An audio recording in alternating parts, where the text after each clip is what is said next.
Hey, what's happening on Wednesday, everybody? Oh, phones are working. No, that's not it. All right. Our phones are down, so we'll let you know when you can call in. I just saw something ringing. I got excited over there. But anyway, you'll just have to listen to me for 3 hours.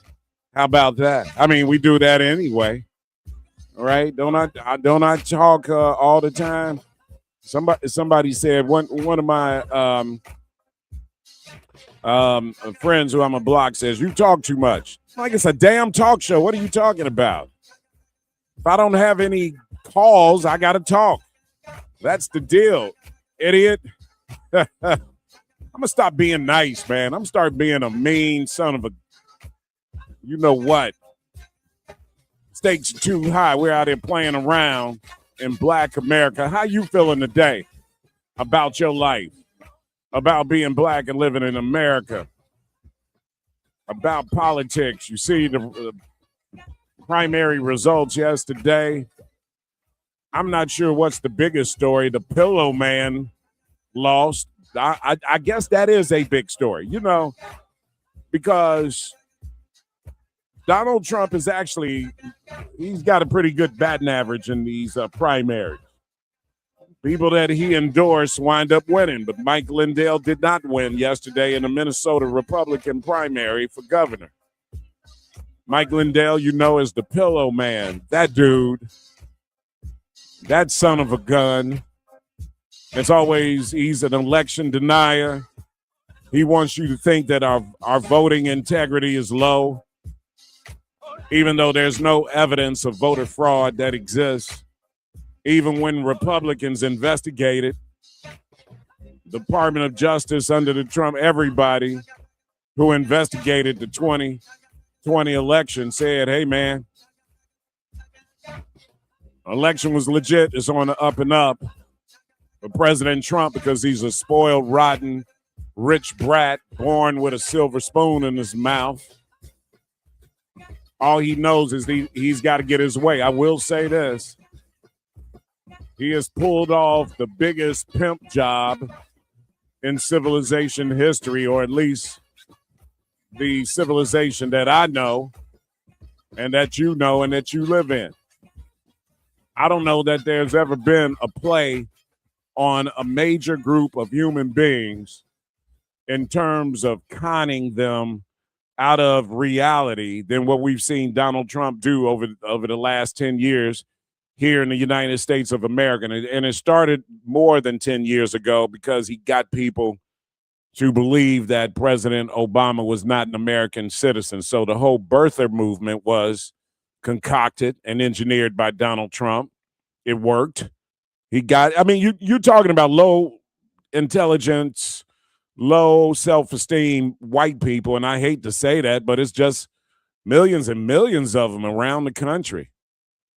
I know I'm not going to make any friends with them, but if you are a low self-esteem, low intelligent white person, then you know I'm talking about you. If you're not, hey, we're good. I like you. You're my kind of guy. You're definitely my kind of girl.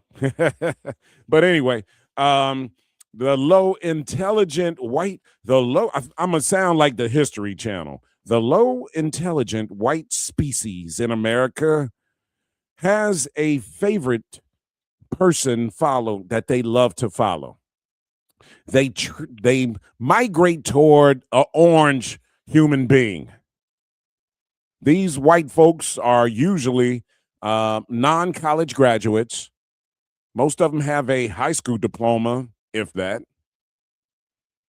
And they are apt to believe conspiracy theories based on their low self-esteem and lack of intelligence and their whiteness.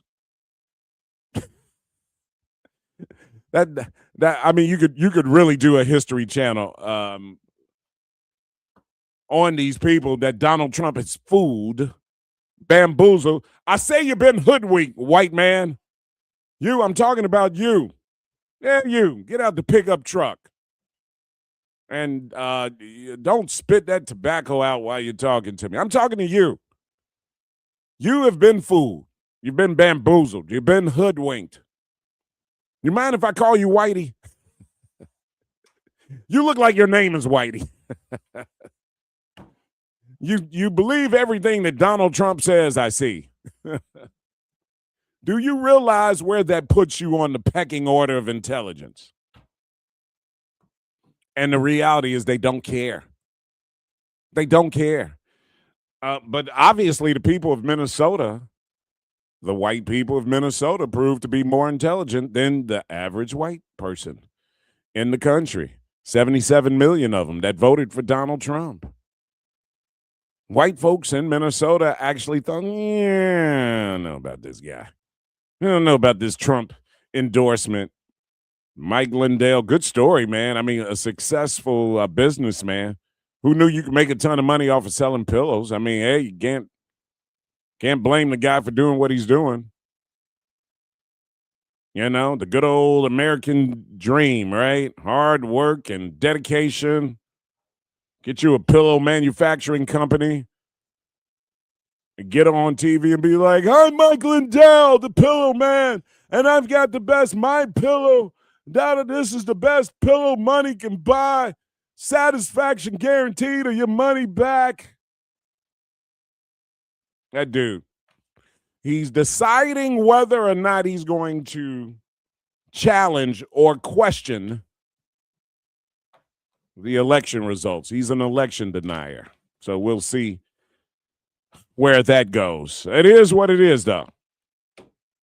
Among other elections in Wisconsin, the governor's race, David Crowley has won the primary over the Democratic Socialist candidate, Francesca Hong.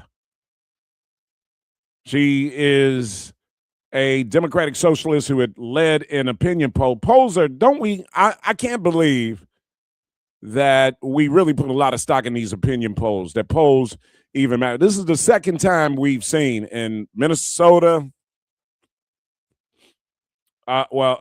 in Wisconsin for sure, and in Michigan, not Minnesota, but in Michigan, we saw the polls were completely wrong. With Dr. Al Sayed tells me that people are lying to the pollsters. There are a lot of Republicans that are probably picking up Democratic ballots as well and voting on the Democratic side to beat, believe it or not, some of the DSA candidates, which actually would be a better opponent for them in the general election. We're all screwed up, y'all. That's just the world that we live in. When we return, Keith Paris is going to join us with our sister station, WNOV in Milwaukee. We'll talk about this governor's race, David Crowley. I'm a little suspicious about it. Whenever I see a governor put his hand on a black person and endorse them, I'm very suspicious of that heavy-handedness. It reminds me of our governor here in the state of Illinois, who I have my doubts about as well. We've seen what his heavy hands have done. Anyway, Matty Ice on the board, DJ on today's show, taking your phone calls. Annette's in here with WVON News to 1 o'clock, and then Logan comes in. Phone lines are down, so I won't give you the phone number. When they get up, we'll talk. When we return, Keith Paris from WNOV in Milwaukee. You're listening to the Matt McGill Show. More from Matt McGill coming up on the Talk of Chicago, 1690 WVON. Tuned in to your favorite WVON personalities on Facebook Live? Don't just watch, like it, love it, share it. Every click helps us grow the conversation and keep the community strong. So remember, like it, love it, share it, Chicago. What if you could have the most reliable fiber-powered Wi-Fi?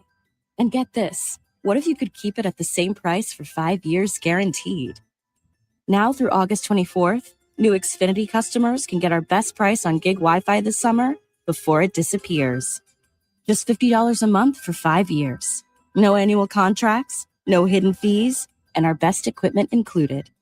Plus, get online in minutes with same-day Wi-Fi. It's Wi-Fi that finds and fixes problems before you even notice them. Like super intelligent Wi-Fi with a sixth sense. Plus, it keeps you protected from online threats. And get Peacock Premium included for 2 years. Lock in your price and unlock the possibilities. Get it now at Xfinity.com. Xfinity. Imagine that. Restrictions apply. Requires paperless billing and autopay with stored bank account. Taxes and fees extra. Speeds vary. Use of fiber coaxial cable. Learn more at Xfinity.com/same-day Wi-Fi. If you're 55 or older and into that whole saving money thing, T-Mobile has an exclusive phone and internet bundle just for you. Right now, get 2 unlimited phone lines plus 5G home internet for just $30 each per month with autopay, plus taxes and fees. And with 5G home internet, setup is easy with just one cord and no technician needed, which is great if you're also into that whole keeping it simple thing. Switch now and experience the best mobile network in the U.S.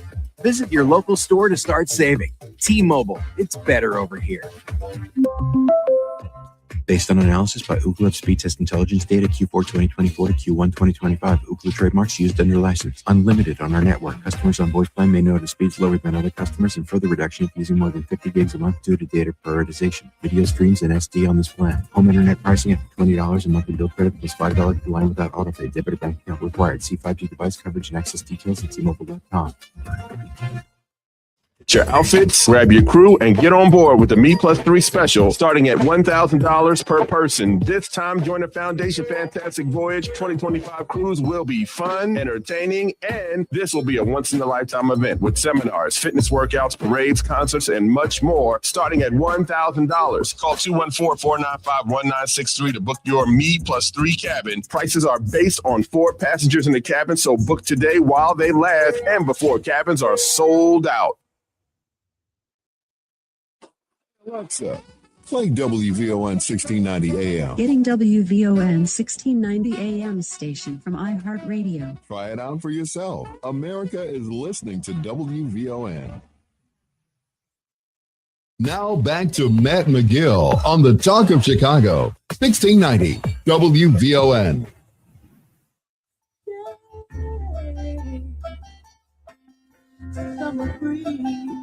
Also in the news, the Lakers were sold to a group of very suspicious people, primarily Jared Kushner's brother. So the whole Kushner family is suspect. So anytime a deal like that happens, you got to shake your head and say, damn, the devil's winning out here. Anyway, we'll talk about that a little later on. Right now, David Crowley is the man in Wisconsin. He was the Milwaukee County executive. He narrowly won the Democratic primary for Wisconsin governor over progressive state representative Francesca Hong, who's a DSA candidate. He is now the first black candidate nominated by a major party for governor of Wisconsin and would become the state's first black governor if he wins in November. Keith Paris is a host on our sister station, WNOV, in Milwaukee, and here to give us a little background on this story. Keith, welcome to WVON. Give me an idea who David Crawley is, especially from a black constituent perspective, if you can, my brother. Hey, man, thank you for having me on. You know, ironically, David Crowley, before he was county executive, was my state representative. He started off as a community organizer, did certain things. He became a state rep, and then he became our county supervisor, our county executive. So, you know, he's come up the ladder, as it were. Now, I think it's really fascinating because he was always a progressive. And so I would guess that Francesca Hong was even more progressive than him. But one of the issues that they were having here in terms of labeling was they called him the mainstream candidate. Well, you know, he's always been on the progressive side of politics here in Milwaukee and in the state of Wisconsin. I mean, is he somebody that we like as black people, black, you know, Milwaukeeans and black Wisconsins? Do we say, all right, he comes to the barbecue? Is he that kind of brother? Yeah, he's down, man. And I think he's young. He's under 40. So, you know, I think that's it. But yeah, he wasn't one of those people. He's always been very community involved, always high presence in the community. Okay. And doing some progressive things on the county level in terms of service delivery in terms of Milwaukee County. So, I mean, he was doing things on the county level that focused or at least gave attention to black people in the area? Oh, yeah. Okay. Yeah, as much as you can. All right. You know, I mean, you know, it's 19 different municipalities that make up Milwaukee County. Mm-hmm. And Milwaukee, the city of Milwaukee, obviously is the biggest. But it's, you know, we have these other suburbs out there that he has to manage and negotiate their needs and interests too. All right. Well, walk me through this storyline, though, because he was running for governor. He dropped out the race. He endorsed the lieutenant governor up there. She drops out the race. Right. So it's him, Mandela Barnes, right? That was running. Francesca Hong. Hong was the DSA candidate who was seemingly polling high and seemingly had a pathway to victory. Then the governor of the state of Wisconsin taps Crawley to get back into the race. Are we suspicious of that at all as black Wisconsiners? Not so much suspicious, surprise. Because if you look at the numbers, he was polling at 5%. That's why he got out the race, right? Then Marquette does a poll, and they find that Francesca Hahn. Now, here's the thing about Francesca Hahn and the Democratic Socialists. They were very organized. They had a very strong ground game. Sure. Right? So they were kind of flying under the radar, but they're out organizing, getting their signs up, getting their lights out, making phone calls. They did all of this. The last poll, though, that Marquette did, the number 2, was undecided. That was like 34%, right? Mm-hmm. And so we don't know what happened in the 2 weeks where David goes from 8% to where he ends up. Winning. Now, part of that could have been, and Governor Evers is very popular here. I think among Democrats, he has like 90% popularity. Oh, well, I get that. How is Evers with black folks? Oh, man. I can tell you that Evers has been real good, really on a personal level with me, the stuff that he does. Now, again, you know, black folks make up about 7% of the state population, right? Mm-hmm. So, you know, when we're talking about that, we have to look at scale. And, but yeah, I mean, he's progressive on the issues, but I think what happened, there was some internal polling that the Democratic Party was doing. And they were going out and looking at these favorabilities, and here's that word, electability. And they got very frightened. And then what had happened in New York with Mondani, which is blue, then what happened in Michigan with El Said. But now here's the thing about Wisconsin makes us unique in this scenario. We're a purple state. We elected Barack Obama twice, but we also elected Donald Trump twice, right? Lord have mercy. Wisconsin can go anyway. There's not a lot of independents in Wisconsin. Let me ask you Okay. this, though. Let me ask you this. So Crawley's good. We like him. I'm suspicious of this, though. Okay. It seemed like the DSA candidate had a pathway to victory. And then all of a sudden, in the 11th hour, these sexual or whatever allegations against Mandela Barnes come out. What do we know about that and the timing of it? In Democratic circles, those allegations is no secret, right? No one ever raised it. Now, I don't know how much that had to do with Mandela getting out. He said that's one of the reasons he didn't want it to be a distraction. But I was aware of this letter back in March, okay, and I'm not even part of the Democratic apparatus. So it was out there, but even then, he was only polling at about 18, 19% compared to her. Okay. You know, undecideds were still polling higher than Mandela Barnes, right? So I think, look, man, I don't do God in politics. I don't talk about miracle in politics. But I think things kind of lined up where David was able to eat through because even when I was watching a lot of the national news broadcasts, they start off, she's a Democratic socialist, there goes the label. And then they said she wanted to get rid of Thanksgiving.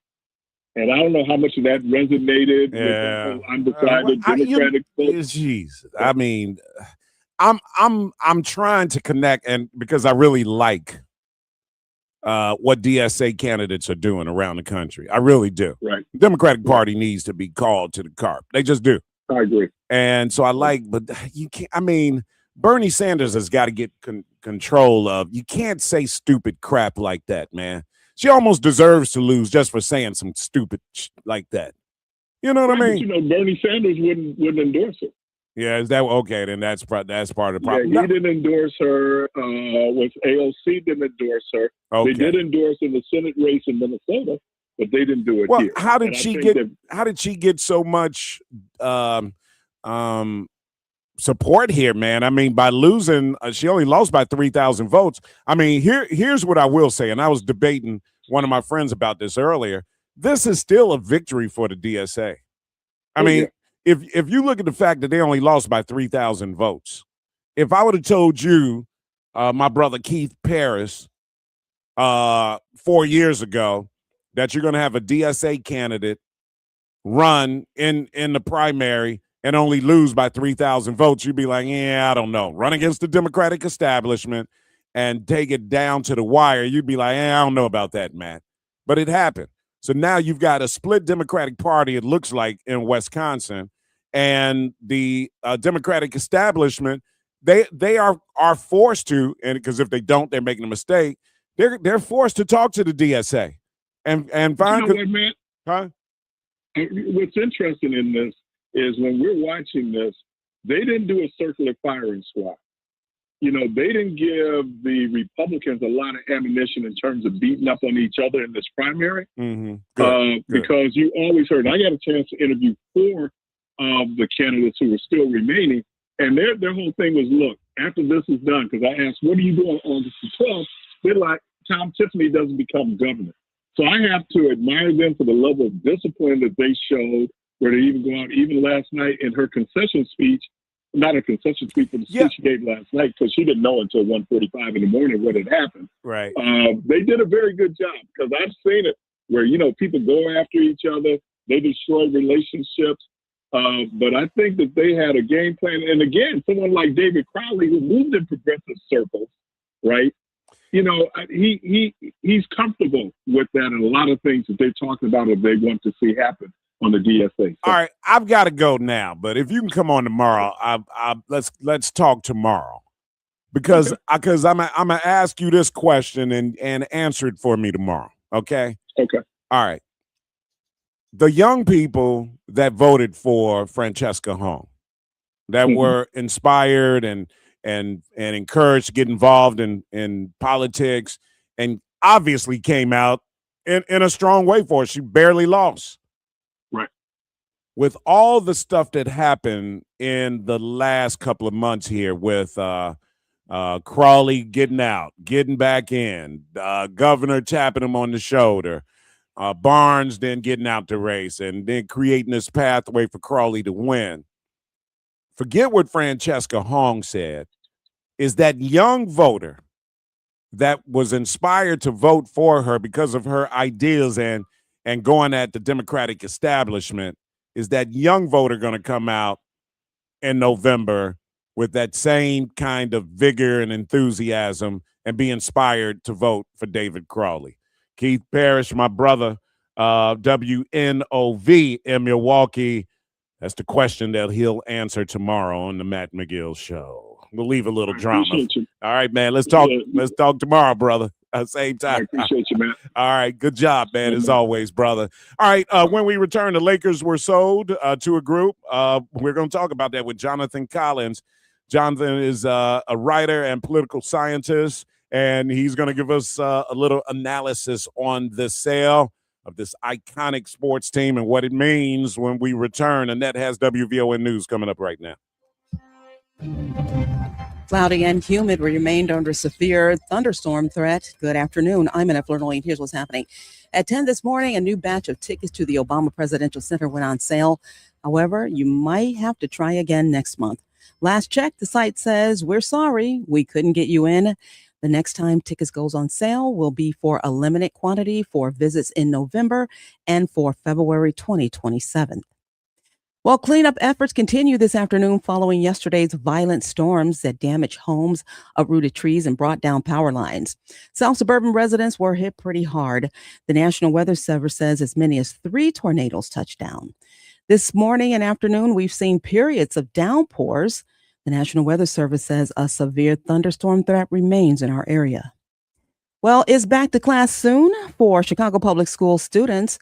This Saturday, Chicago City Clerk Anna Valencia is hosting a special back-to-school giveaway Saturday in Washington Park. Free backpacks. Children must be present to receive a backpack, but free backpacks donated by Cradles to Crayons, so I want to give them a shout out. Free food by Project Hood, and free haircuts for children, all on Saturday. On the morning show with the WVON's Rufus Williams, she says it's part of her mobile city hall that will bring city services directly into communities, such as purchasing city stickers, residential parking permits, even getting a dog license. She says the mobile city hall will roll out this Saturday, then again 2 other times in September and October. Well, the Bears could be without Kobe Bryant for the season. Head coach Ben Johnson announced that Bryant will be out for 4 to 6 months after undergoing knee surgery. The safety injured his knee last week during practice. Bryant joined Chicago after signing a 3-year, $40 million contract during the offseason. And the Powerball has rolled over to $1 billion. No one matched all 6 numbers Monday night. So as of right now, tonight's drawing is at $975 million.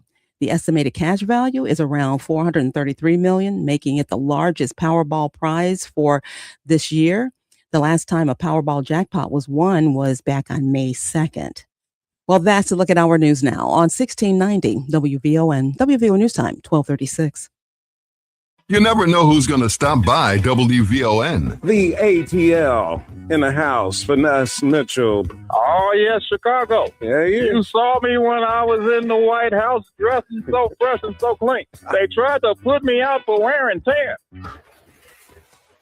You guys know him as Lil Rel. WVON is legendary to me.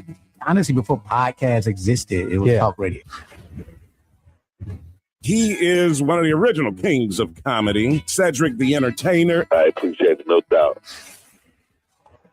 Tommy Davidson. Hey, Rufus, how you feeling, man? I am great. We are the talk of Chicago, 1690 WVON.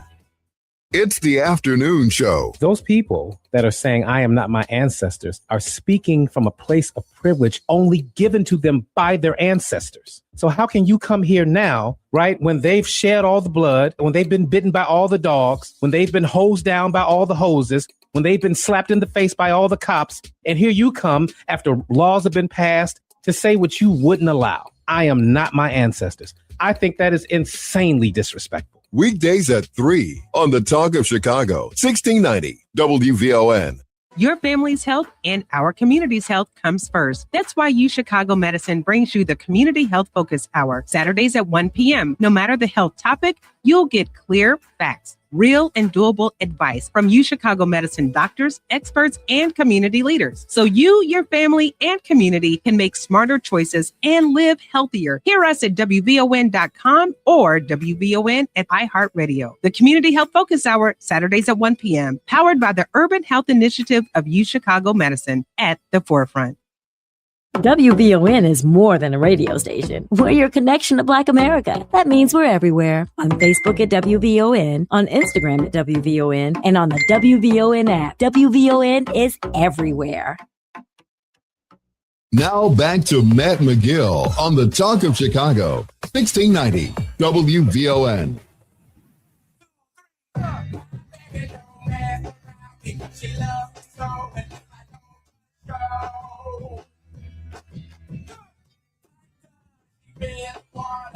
All right.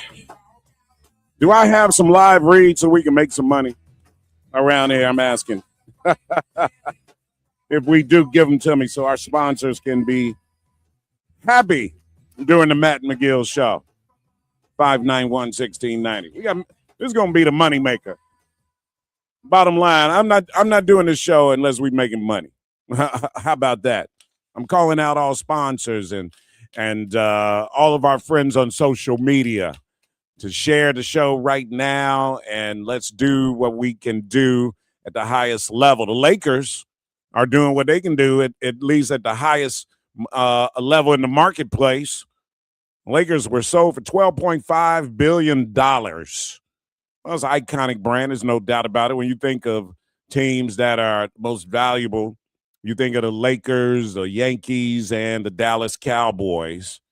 It's a record-breaking. The guy just bought him, Mark Walter. He just bought him a couple of years ago, so he made a little flip. That's like a street hustle there. Now he flipped that. We be talking about the streets. Man, you're gonna flip an ounce. He flipped a team and made some billions. The duo that purchased the team, oh, Lord have mercy. Josh Kushner, yeah, that family, that damn family, and Bob Iger. I'm not sure about either one of these guys, but Jonathan Collins is with us, PhD, writer, political scientist, and also political analyst for NBC News, ABC News, KBLA in Los Angeles. And he's a UCLA guy, so he knows the marketplace out there. Dr. Collins, my brother, give me your thoughts on this sale. Oh, man, Brother McGill, this is a crazy story. This is one of the most iconic glamour franchises of the NBA that is now suddenly being controlled by essentially the Trump family. Man. This is, can you believe this? This is like I want to put this in perspective and even be ideologically consistent. So I think the issue here is it's hard for Republicans to accept it because Republicans, let's assume most Republicans aren't really into the NBA. So whatever Trump does on this side with the NBA, who cares? Whatever. This is like if Barack Obama decided to hook up one of his boys from Chicago to buy, not even one of his boys. If Malia or Sasha was married to a dude and that dude's brother bought a hockey team, and not only bought a hockey team, but bought a hockey team from an owner that was being investigated by Eric Holder, who works directly under Barack Obama. It's crazy, man. It's crazy. Insane. Yeah. So let me ask you this though, Doc. What would Jeannie Buss have sold this team to a Kushner? This is where the legal pressure that Mark Walter was under becomes really important. Because on the surface, I would say the answer is no. The Jeannie Buss wouldn't have sold that team, to Kushner and Iger. But what I would say is, what if Jeannie Buss was under investigation for some multi-billion-dollar acquisition that went left? And she was facing pressure from the Trump administration to show up for hearings and potentially be prosecuted and potentially lose billions and billions and billions of dollars. Yes, under those circumstances, I do think Jeannie Buss sells the team. That's why, if you read the tea leaves on this, Brother McGill, this is a bully move. Mm-hmm. What, on Mark Walter? Yeah, I think Mark Walter is being bullied by the Trump administration into the sale. And I think Bob Iger, who, longtime Disney executive and who is responsible for reviving Disney when its stock price had completely tanked a few years ago. He brought them back into prominence and brought them back into the green. So he's established himself as a competent executive. But I think he's kind of window dressing for the power dynamic stuff that's really happening underneath. And again, this is the White House bullying its way into control over the glamour franchise of the NBA. I'm looking at the Cubs being owned by the Ricketts. They are Trump suck-ups. They're sucking Trump's ass. And now we got the Kushners owning the Lakers. I mean, I said this earlier on my show, Brother Collins. I don't know when, or at least in our lifetime, this is amazingly sad. And I wonder in the history of civilization, if we ever saw a human being like Donald Trump, who has been able to con as many people in the most powerful country in the world. Right now, the United States of America is the most powerful country in the world. At any given time in the history of the world, it could have been England or Italy or Rome. Yeah, I'm just thinking of like empires back in the history of civilization. Obviously the English Empire ran everything for a long time, right? They were the richest, wealthiest. I just don't know that there was ever a time that the richest country, the most powerful country in the world, has been bamboozled by a freaking con man, like we have seen over the last 10 years. It is. I don't like Donald Trump in terms of him being a politician and president of the United States, but part of me is like, damn, he is just pimped the hell out of 70+ million low intelligence, low self-esteem white people in this country, and some that are not, some that are intelligent, but he has forced the metrics and the political leverage in this country to make even the rich, intelligent white people bow down to him. This is amazing what's happening, man, in real time. To look at these white Republican members of Congress just act like they have no leverage at all, no constitution about themselves, to just bend down. I was surprised to see some intelligent white people in Minnesota, I guess, not vote for Mike Lindell. Yeah, that was promising. You know what I'm saying? Because his endorsement batting average is pretty high. Yeah. But he's had some interesting misses. But yeah, I mean, especially after that special election in Georgia, where the guy who was just, some of these Republicans, I lose track of how much lipstick is on the ring because they just keep kissing it, man. And to get into these special elections and that endorsement, like it or not, it has been very powerful for Republican primaries. Brother, I'm just like, what the hell is going on in the world? Hold on, Dr. Jonathan Collins, our guest, political scientist and just overall intelligent brother who helps us out on WVON. The Lakers being sold basically to, like what Doc just said, Kushner family. This is Donald Trump's fingerprints and presence all over this. The very suspect Kushner family that is at the heart of criminal activity. The father went to jail. We know that story about his relationship with the New Jersey governor. I forget the governor's name at this time, but he was on some fraud bull crap. We know Jared Kushner is full of crap. Married into the Trump family. Now his brother buys the Lakers in, one of the most liberal, solid blue states. But, there's a little mafia out there in Hollywood that runs everything. And Kushner. Brother McGill, have you seen the Lakers roster these days? Yeah, I know. Stephen A. Smith points out that it's very white. Wetter than skim milk. You know what? I am thinking that LeBron saw something coming and got the hell out of town, man. Hold on, Doc. Let's take a break here because I want to get your thoughts on some other things. I can't give out the phone number. Our phone lines are down. Don't go anywhere. You're listening to the Matt McGill Show. More from Matt McGill coming up on the Talk of Chicago, 1690 WVON.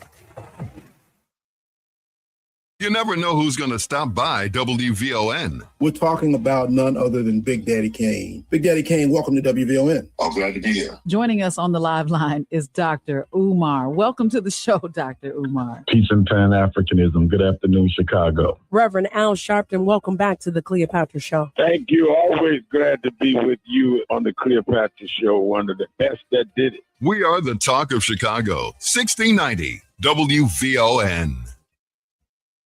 Get your outfits, grab your crew, and get on board with the Me+3 special starting at $1,000 per person. This time, join the Foundation Fantastic Voyage 2025 cruise will be fun, entertaining, and this will be a once-in-a-lifetime event with seminars, fitness workouts, parades, concerts, and much more starting at $1,000. Call 214-495-1963 to book your Me+3 cabin. Prices are based on 4 passengers in the cabin, so book today while they last and before cabins are sold out.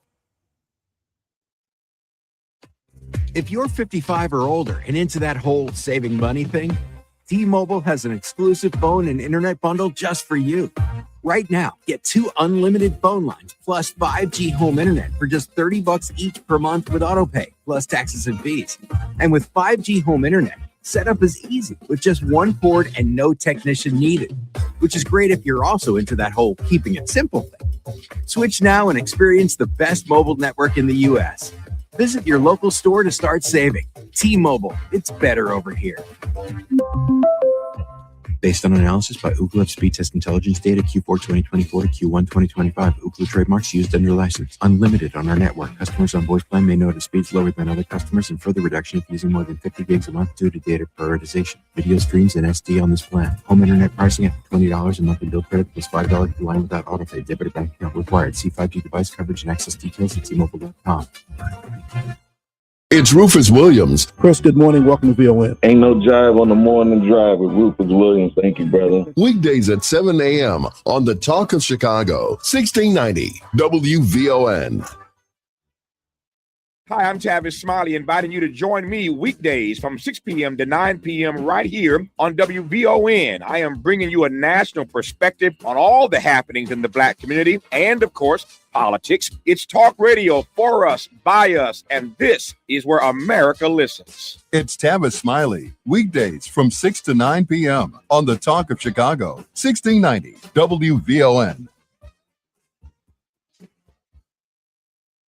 Now back to Matt McGill on the Talk of Chicago, 1690 WVON.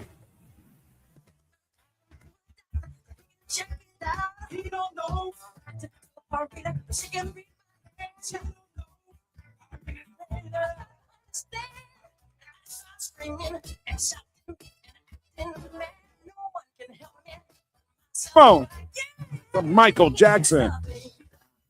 Or the Jacksons, I should say. Come on, come on, come on. Y'all remember this one? That Destiny album was a killer, man.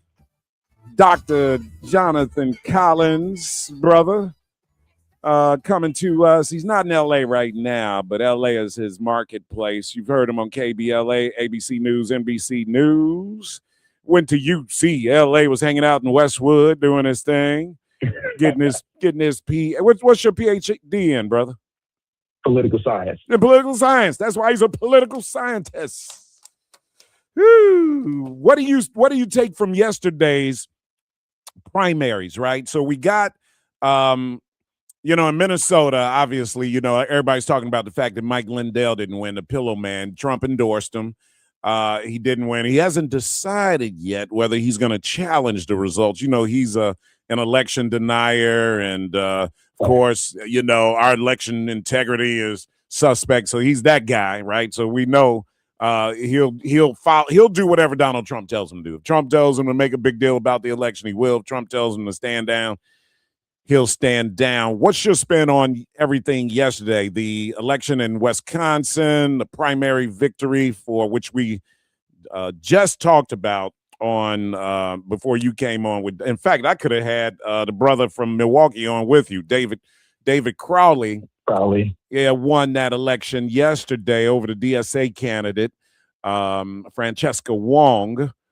An interesting sequence of events that happened in Wisconsin with Crowley getting out of the race, getting back in the race because the person he endorsed after he got out of the race, she got out of the race.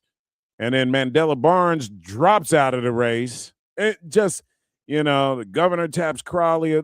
What are we to read into? I said this on social media yesterday, and one of my friends pushed back on it. I said, this is still a victory for DSA. They only lost by 3,000 votes, pushed the establishment candidate who is endorsed by the governor all the way to the wire. They have leverage now, right? The establishment Democrats in Wisconsin, if they want to win in November, they've got to appeal somewhat to this DSA group that voted that overwhelmingly for Francesca and put her in the running. What's your spin on all of this stuff, brother? Yeah, this is huge for the DSA coalition and just this wing of the Democrats that are engaging in all these progressive politics. I mean, the thing about this, though, is that this has been building. I know it looks like, these, progressive candidates, like I know the big one is Peggy Flanagan in Minnesota, who defeated Angie Craig for the Democratic nomination there. And Flanagan is kind of like a card-carrying DSA member and got a very strong endorsement from the group. And so the takeaway here has been, here's this new group of socialists and far-left progressives that are taking over, Democratic politics.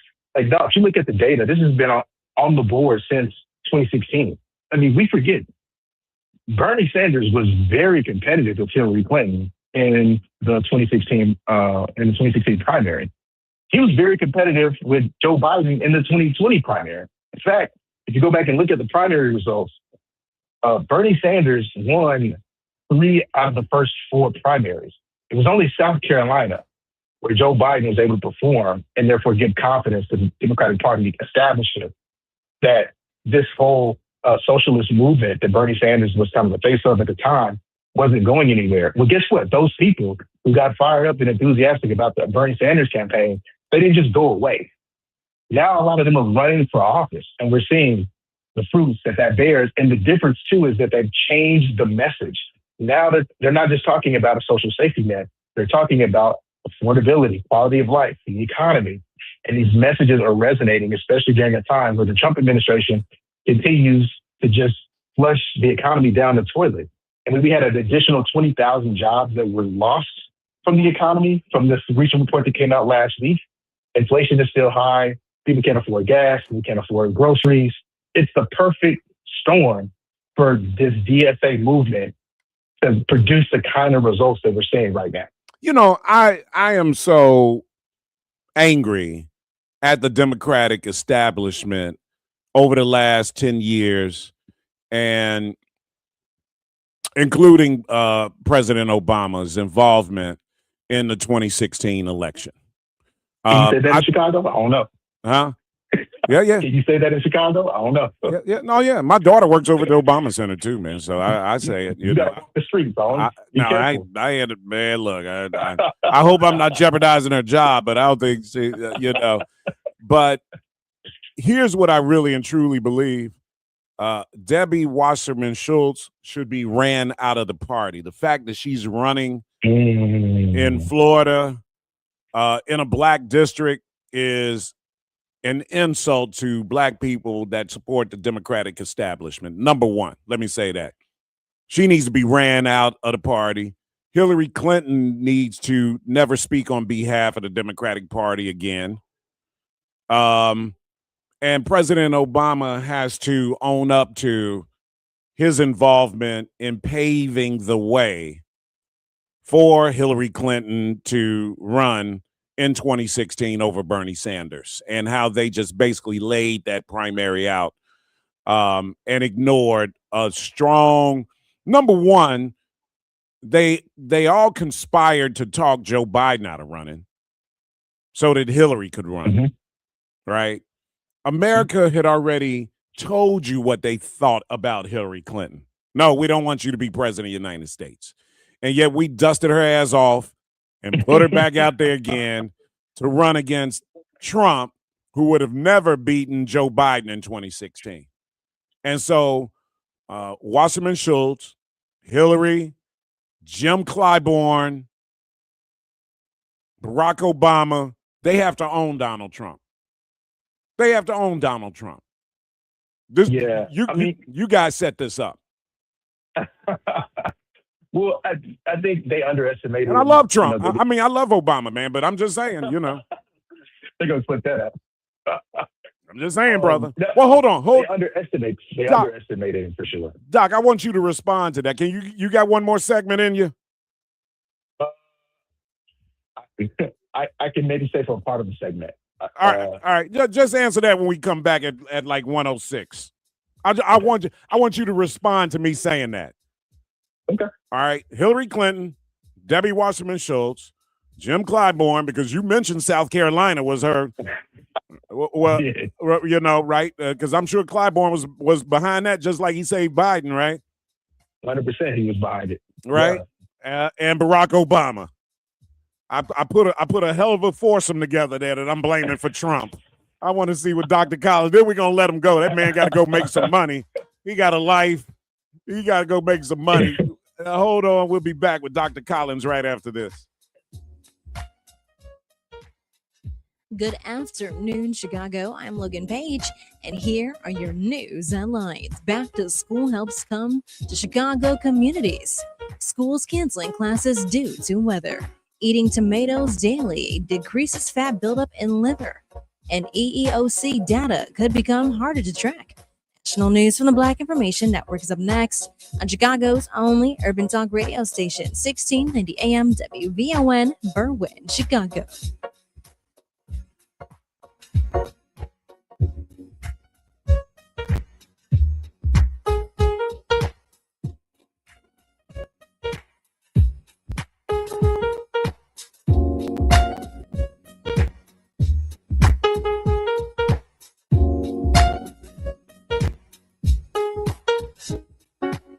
WVON News Now. Medical groups are criticizing President Trump's new executive order on childhood vaccines. American Academy of Pediatrics President Dr. Andrew Racine. This is just going to make it more and more difficult for people to get the vaccines that they need. The order would separate the MMR vaccine into individual shots and spread immunizations across multiple visits, while pediatric and medical leaders warn the changes could put children's health at risk. A Black DeKalb County, Georgia teacher is being remembered as a hero after losing his life while rescuing a struggling swimmer in Myrtle Beach. Authorities say Derek Moore entered the water to help a young girl who survived, but Moore was pulled under by a strong current and later died. And Black Lives Matter Sports has donated nearly $200,000 to nonprofits, HBCU athletic programs, and community organizations. Leaders say the funding will support youth development, mentorship, and educational opportunities.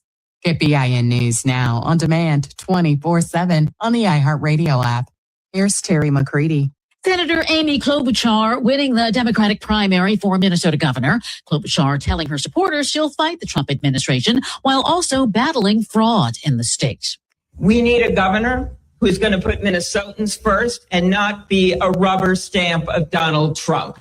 She defeated Kobe Lane and Mohammed Wazwaz. Klobuchar is one of 4 senators who ran for governor in their states this year. Several months ago, Republican Congressman Jim Jordan grilled Minnesota Governor Tim Walz about alleged fraud in his state. The housing stabilization went from $2.6 million to $104 million. The integrated community supports went from $4.6 million to $170 million in 3 years. And this is unbelievable what's happening. And you're trying to hide behind some pretend court order that didn't exist. Federal prosecutors in Minnesota have charged 98 people, most of whom are of Somali descent, in connection with defrauding billions of dollars from government programs. New York's Black Attorney General Letitia James says her office cannot investigate the death of a refugee from Myanmar. Back in February, Nurul Amin Shah Alam was picked up by U.S. Customs and Border Protection agents and later released onto the streets of Buffalo. The 56-year-old was found dead 5 days later, and his death was ruled a homicide, with officials noting an existing medical issue worsened by dehydration and hypothermia. The Buffalo News now reports James says her office cannot pursue an investigation because of the lack of jurisdiction and authority. However, the AG says the Erie County District Attorney can act on its own ongoing investigation. The Trump administration is careening toward mandatory online filing for green cards, citizenship, and other immigration benefits. It's all happening under a new rule published in the Federal Register. The interim final rule allows U.S. Citizenship and Immigration Services to require electronic filing for immigration benefit requests once a form has been available online for 180 days. The rule could impact numerous immigration benefits, including green card applications, petitions, citizenship requests, and temporary protected status filings. Many of the forms covered by the rule are already available electronically. The Department of Homeland Security has published a notice that outlines plans to provide immigrations and customs enforcement officers with gloves that emit painful electric shocks. The $20 million devices are known as a generated low output voltage emitter, or glove, and could be used by officers in the field conducting immigration operations. The device is similar to a taser, but the voltage is reportedly not quite as high.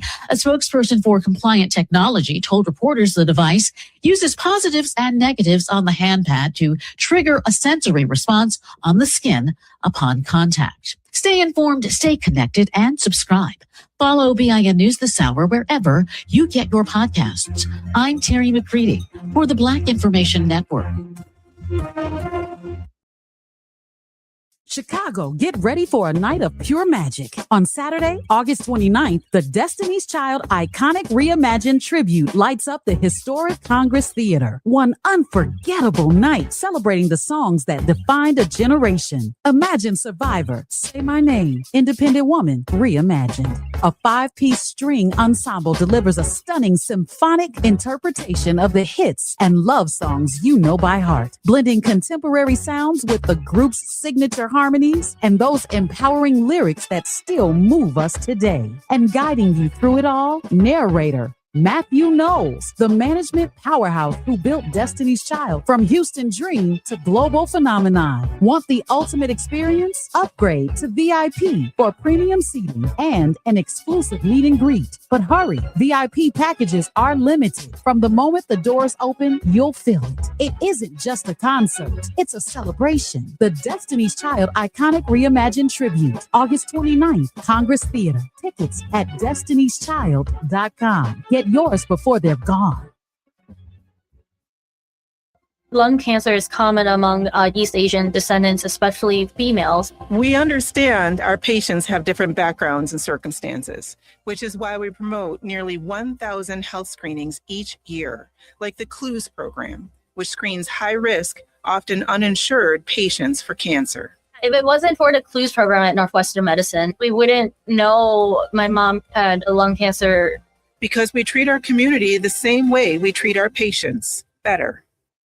Greetings, WVON family. It's your brother and friend, Bomani Obadelli of the Activist Hour. Join me on Saturday mornings as we discuss a holistic and public health approach to addressing community violence. We will also be discussing ways that we can create a safe, peaceful, economically thriving, and healthy communities. Join me Saturday mornings, 8 a.m. on WVON for the Activist Hour. Live from the Xfinity Studios, it's the station that America listens to, WVON, Berlin, Chicago. It's Matt McGill on Chicago's essential storyteller, WVON.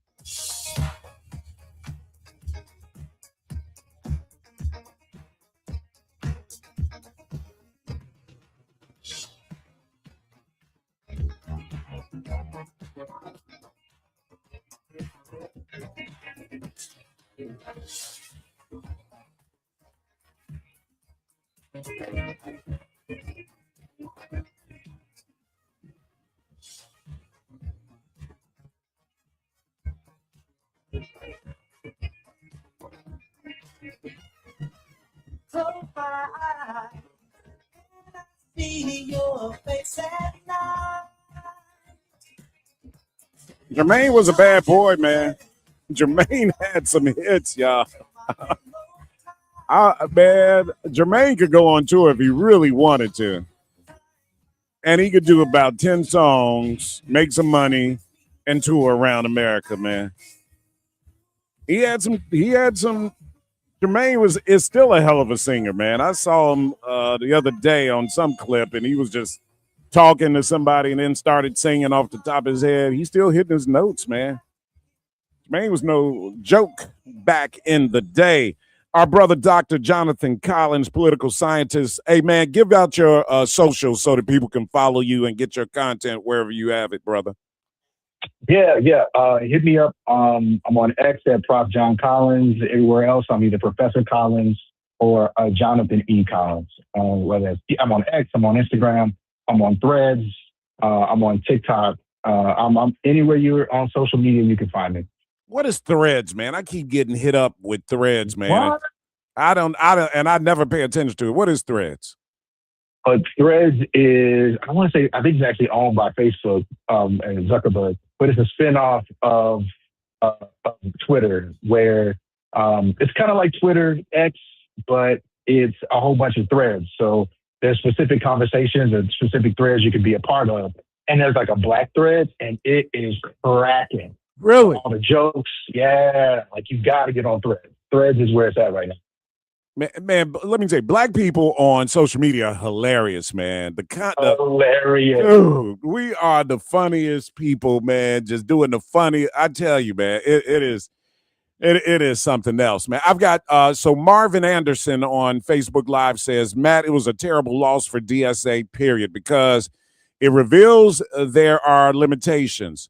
He's talking about Francesca Hong, was a 20-point favorite in a progressive liberal state. Every Democrat is not a socialist. You can't win major elections on the wave of socialists alone. What do you think, man, DSA? And I'm going to let you go, Doc, because I know you got to make some money out of it, brother. What do you make of this DSA movement? And there still seems to be some inter-party pushback on it. And people like Marvin believing, man, DSA, they're not gonna be able to help the Democratic Party. What are your thoughts on that? Because I look at this loss in Wisconsin as a loss. Number one, I don't believe the 20-point polling that was going on. This is the second time we've seen polling wrong as it pertains to DSA candidates, and that tells me something is going on with the polling. But I do think if you are a DSA candidate and you lose by 3,000 votes, you are basically neck and neck with the Democratic establishment candidate.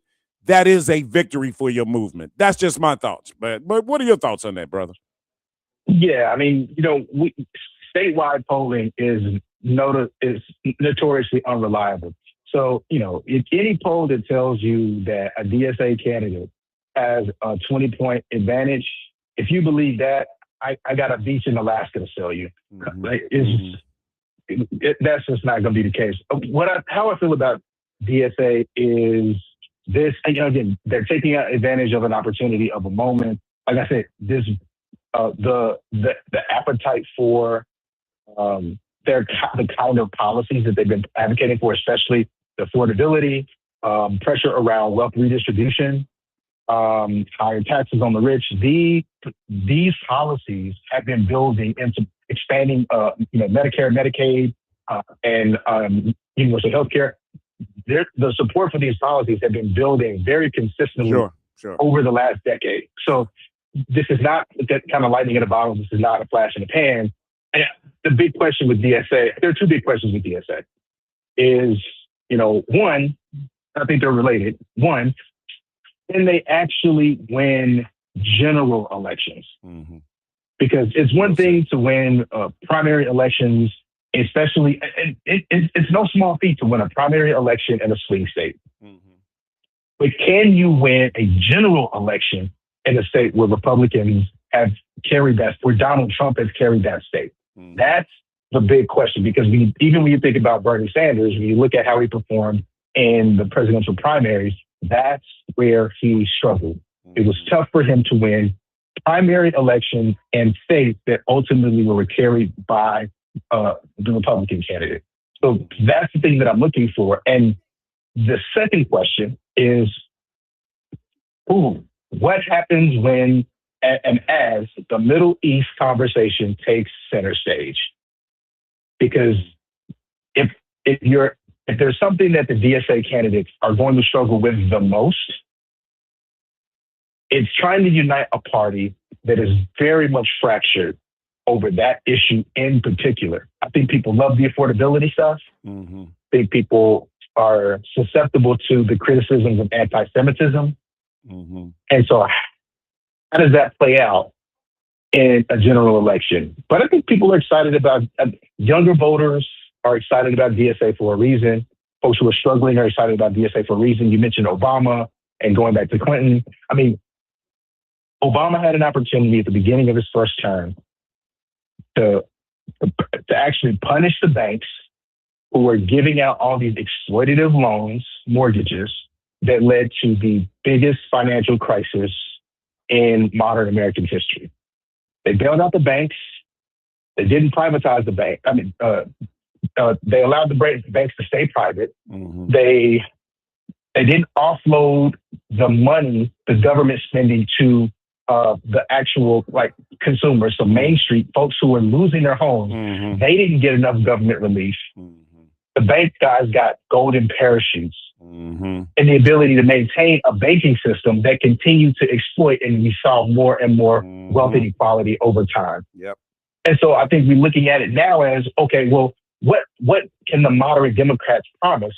Because they've had multiple shots at it, and the wealth inequality just got worse and worse and worse. Mm-hmm. Yeah, remember too big to fail, right? That's what they told us. Yeah. They told us the banking system was too big to fail. Right. So I put Obama and Clinton and Wasserman Schultz and Clyburn in this group of people who have to own Donald Trump's existence because, they did two things. One, they kept Joe Biden out of the 2016 election, and then they sabotaged Bernie Sanders' funding, and just really paved the way for Hillary Clinton to be the nominee. Your thoughts on that? I'm not trying to get you in trouble either. Well, we know that there was some funny business going on with the superdelegate counts, right? Especially in the 2016 mm-hmm. primary. Mm-hmm. I just think there wasn't enough done to try to heal the party. Yeah. I think when you look at that moderate establishment that you mentioned, and they had a choice. They could either offer some sort of olive branch to Bernie Sanders and the coalition that he was building, or they could dismiss him and push him away.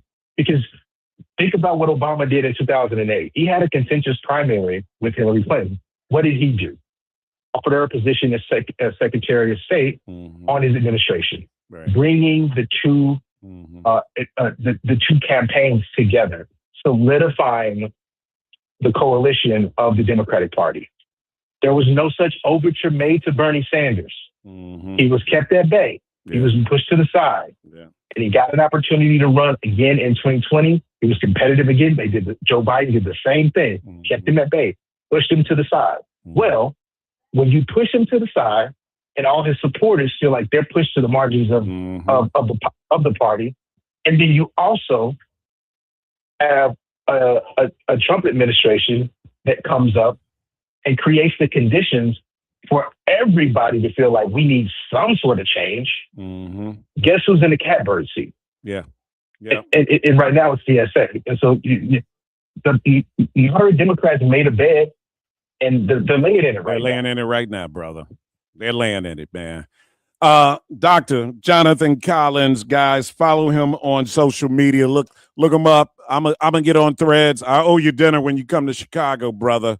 I'm holding to that. Okay. Great food city. Oh, yeah. My God. I got you. Don't worry about it. I'm gonna text you my number, man. And stay in touch. This story with the Lakers, troubling. You made me depressed in the first minute you got on with me, baby.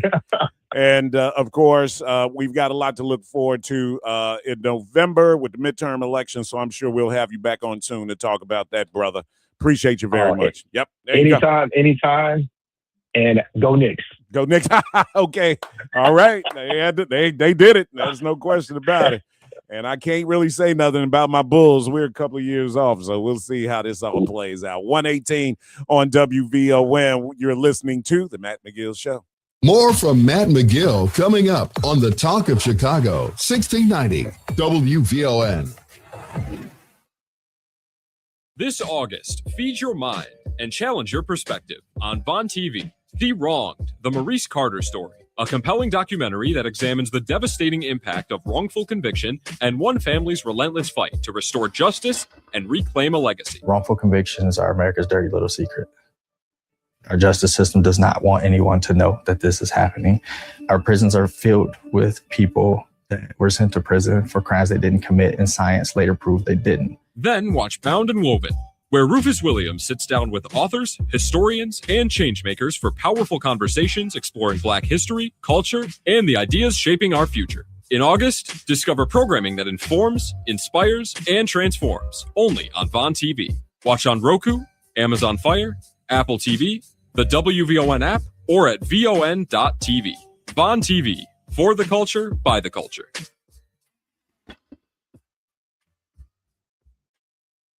When it comes to celebrating our Chicagoland communities, Wintrust is here for it. We are proud to support small businesses in our own backyards, like Pies of London, authentic English savory meat pies made with the best ingredients, located at 1071 Rolling Road in Elk Grove Village. Pop-in Plates, kitchen rentals, catering, and classes at 64 Lester Road in Park Forest. And Fusion Beauty Academy, professional training for cosmetology and more, located at 18 Ohio Street in Joliet. If you're 55 or older and into that whole saving money thing, T-Mobile has an exclusive phone and internet bundle just for you. Right now, get 2 unlimited phone lines plus 5G home internet for just $30 each per month with autopay, plus taxes and fees. And with 5G home internet, setup is easy with just one cord and no technician needed, which is great if you're also into that whole keeping it simple thing. Switch now and experience the best mobile network in the U.S. Visit your local store to start saving. T-Mobile, it's better over here. Based on analysis by Ookla Speed Test Intelligence data Q4 2024 to Q1 2025. Ookla trademarks used under license. Unlimited on our network. Customers on voice plan may notice speeds lower than other customers and further reduction if using more than 50 gigs a month due to data prioritization. Video streams and SD on this plan. Home internet pricing at $20 a monthly bill credit plus $5 per line without autopay. Debit or bank account required. See 5G device coverage and access details at T-Mobile.com. At Charmin, we heard you shouldn't talk about going to the bathroom in public, so we decided to sing about it. Charmin Ultra Strong. You can use less, better than the rest. Charmin Ultra Strong. Booty past the clean test. Charmin with texture, it's the best. Study up, teach a lesson all fresh. Your booty past the clean test. Charmin Ultra Strong. Charmin Ultra Strong with diamond weave texture cleans better than the leading one-ply brand, so you can use less. Enjoy the go with Charmin. Tune in every Wednesday night at 9 p.m. for Speak On It with Dr. Kofi Malik. You've seen him on cable TV.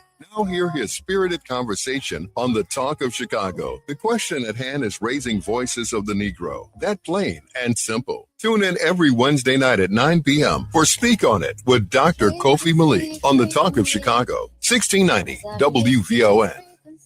Now back to Matt McGill on the Talk of Chicago, 1690 WVON.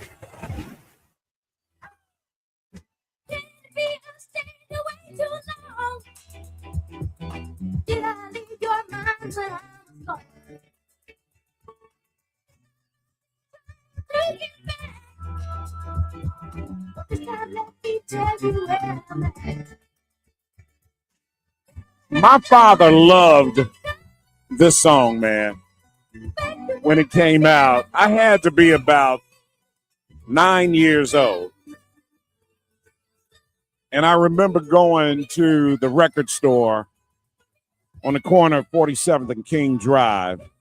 Legendary record store. I forget the name of it. You guys, if you're any old heads out there, and I know we're dying off, you remember the name of that record store right there.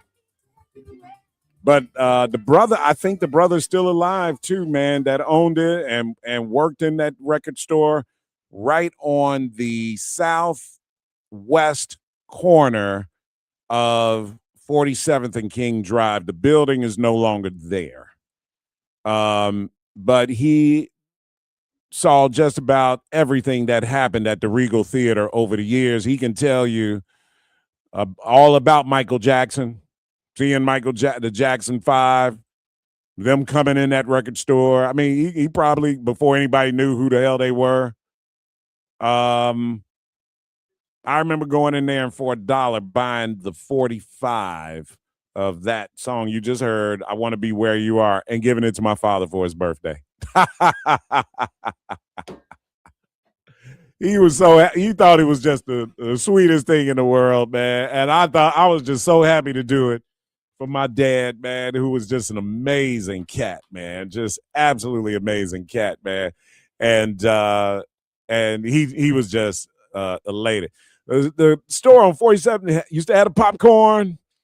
Man used to sell the popcorn in there. That store was something else, brother. The history, man, growing up in the 70s was such a treat. It was such a treat. We had no idea how lucky we were growing up in the 70s, man.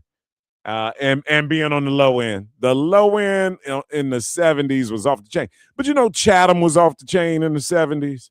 Black Chicago was really off the chain in the 70s, man, because it was the post-civil rights era, right? And so black businesses were emerging, black culture, Soul Train, just left Chicago and went out to LA. So everything we just talked about with George Johnson dying here recently, that energy was on television and coming across America. We were just getting that energy going. Stores were 87th Street, man, was amazing in the 70s. I mean, just about every Chatham was off the chain. Freaking the Highlands were off the chain. Black professionals, doctors and lawyers were moving into those areas, moving out of Bronzeville, actually. And moving in, buying these nice houses in the Highlands and Chatham neighborhoods were developing. The West Side was still struggling a little bit, but plenty of culture there on Madison was happening. People were embracing black culture and black power. We had politics emerging, the Harold Washingtons and the Cecil Partees and John Stroziers, Tyrone Kenners, man, was my alderman back in the Ralph Metcalf. These names, Charlie Chu, Dick Newhouse, these were some of the names, the political names back in the day that were making moves. Eugene Sawyer had the most organized and powerful, him and John Strozier together, but John Strozier had the 8th Ward organization that was amazing. Gene Sawyer had the 6th Ward Democratic organization, man, that was cranking out the most voters in the city. So black political power on the state level was, trying to get placed, It was an interesting time, man, and just a lot going on. Street gangs from the 60s had kind of died down, the Blackstone Rangers and Jokers, Disciples, all these gangs had started dying down in the early 70s. So gang banging, it just did not exist in the 70s. Until the late 70s, it kind of started up again. Life was just really, really interesting, guys. That's all. I mean, it was just peaceful. Being black and growing up in Chicago was very peaceful at that time, and not really a lot to complain about. Yep. Rudy says Matthew's name Lamar Chapman. Rudy, are you talking? Rudy grew up in my neighborhood on 47th in King Drive area. Are you talking the brother who owned the record store on 47th and King Drive was Lamar Chapman? Is that his name? I know I've seen him over the years, and I wonder if he's still with us. I'd got to get him in the studio to talk about that record store was amazing, man. Alma McIntosh says, Matt, I remember that record store on 47 and King. Can't remember the name. Rodney says it was Gemini. That was the name of it. Rudy, do you remember that? And Rodney is asking me about the Met Theater. Absolutely, I remember the Met Theater, brother. Are you kidding me? You know how many movies we saw? Rudy will tell you how many movies we saw in the Met Theater. We used to be in there every weekend, damn near, if you let us, man. There was nothing like the Met Theater. But every neighborhood had a movie theater back in the day. I remember going into the Rhodes Theater and watching movies back in the day. We went in every neighborhood. Roseland had a movie theater. That's where we saw the blaxploitation films. We're in these movie theaters, man. You know, Brian House said, don't forget Pill Hill. Amazing, brother. Ernie Banks lived in Pill Hill, and I remember we used to go over his house. His sons, Joey and Jerry, played Little League Baseball with us, and we would go over to his house, and the houses in Pill Hill were just absolutely amazing. Stephanie Neely, my friend, my high school friend, lived in Pill Hill. A lot of our friends, Walter McFarland, a lot of Chuck Watson. It was, Mark Salter lived over, the Salter family lived over in the Highlands, man. I spent many a day over at his house. His dad, Roger Sr., and his amazing mother. Oh, man, I can tell y'all some stories. 1:30 on WVON. Phone lines are down, guys, so we're kind of winging it here on Facebook Live, though. Ask your questions and make your comments, and I'll read them when we come back. You're listening to The Matt McGill Show. Good afternoon, Chicago. I'm Logan Page, and here it's happening in your local and national news. This is the time of year that parents begin to take their children to back-to-school giveaway events. WVON's Annette Flournoy reports on a city service that will be going into communities this weekend. In less than 2 weeks is back to class for Chicago Public School students. This Saturday, Chicago City Clerk Anna Valencia is hosting a special back-to-school initiative in Washington Park. Free backpacks. Children must be present to receive a backpack, but free backpacks donated by Cradles to Crayons, so I want to give them a shout out. Free food by Project Hood, and free haircuts for children, all on Saturday. On the morning show with WVON's Rufus Williams, she says it's part of her mobile city hall that brings city services directly into communities, such as purchasing a city sticker, purchasing a residential parking permit, even getting a dog license.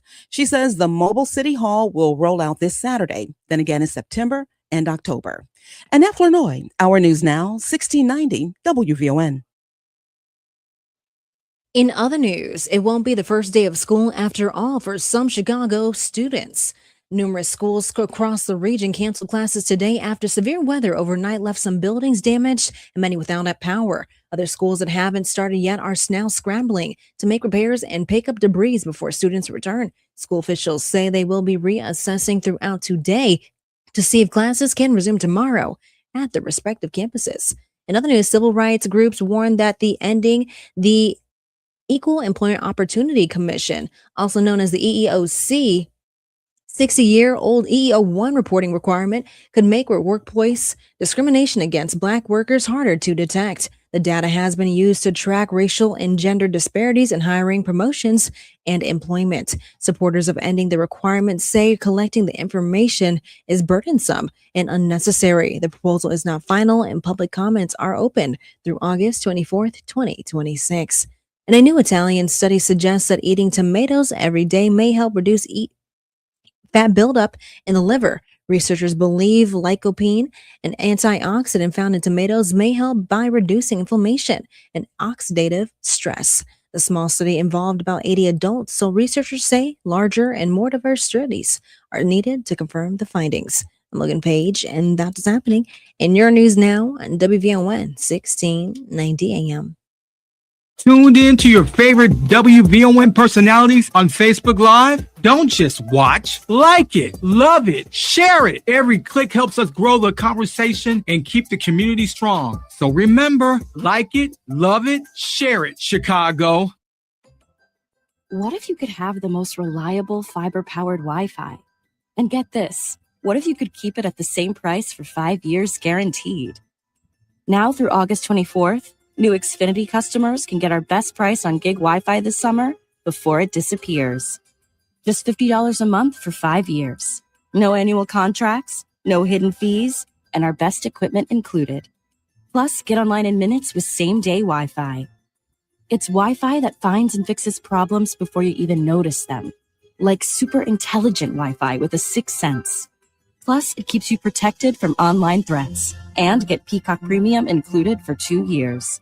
Lock in your price and unlock the possibilities. Get it now at Xfinity.com. Xfinity. Imagine that. Restrictions apply. Requires paperless billing and autopay with stored bank account. Taxes and fees extra. Speeds vary. Use of fiber coaxial cable. Learn more at Xfinity.com/same-day Wi-Fi. This place has a pulse. You hear it in the canopy. Feel it in the ground. Life, fully illuminated, engulfs you. From the birds singing in the treetops above to the tiniest insects in the soil below, you take a deep, cleansing breath, filling your lungs with the essence of the forest. Now, imagine it's all gone. Healthy, life-giving forests reduced to nothing. No singing birds, no lush canopy, and water and food in short supply around the world. Time is running out to protect our forests, and without our love, they can and will disappear. It's our choice. Love it or lose it. Help protect our forests. Visit World Wildlife Fund at wwf.org/love. It's the afternoon show. Well, you got to remember, when we do it, it's called flued out. We flew him. Girl, he flew me out. Oh my! Don't, That's why right. are you putting my people down? No, that's what we call it. That's what it Flew is. out. You've had this conversation with someone. I flew people out. You flew people. I mean, flown people out. Now you got me saying. If somebody telling me you flew me out, no, I'm not flying you nowhere after you just said that. I'm not. I said I was about to until you said that. The afternoon show on the Talk of Chicago, 1690 WVON. This is your host and life coach, Linnell Harris, and I want you to join me every Sunday morning from 7 a.m. to 9 a.m. for Inspirational Perspective. On Inspirational Perspective, we talk life vision, life purpose, and the show is all about helping you live the best life possible. So join me as we look at supporting you in living the life you intend to live and making your life's vision a reality. Every Sunday morning at 7 a.m. on the Talk of Chicago, 1690 a.m. WVON. Hey, there he is. How's it going? I'm having a stroke. Are you going to shake my hand or what? I'm having a stroke. Wow, you're not even moving your arm. I'm having a stroke. Are you okay? I'm having a stroke. Your face looks weird too. I'm having a stroke. Are you having a seizure or something? I'm having a stroke. When someone is having a stroke, they may not be able to say it with words, but their body language will tell you loud and clear. I'm having a stroke. You just need to know the sudden signs. Look for FAST, F-A-S-T. F, face drooping. A, arm weakness. Or S, speech difficulty. Then T, time. Time to call 911 immediately, because the sooner they get to the hospital, the sooner they'll get treatment. And that can make a remarkable difference in their recovery. Know the sudden signs: face, arm, speech, time. Spot a stroke fast. Visit strokeassociation.org. Brought to you by the American Stroke Association and the Ad Council. Now back to Matt McGill on the Talk of Chicago, 1690 WVON.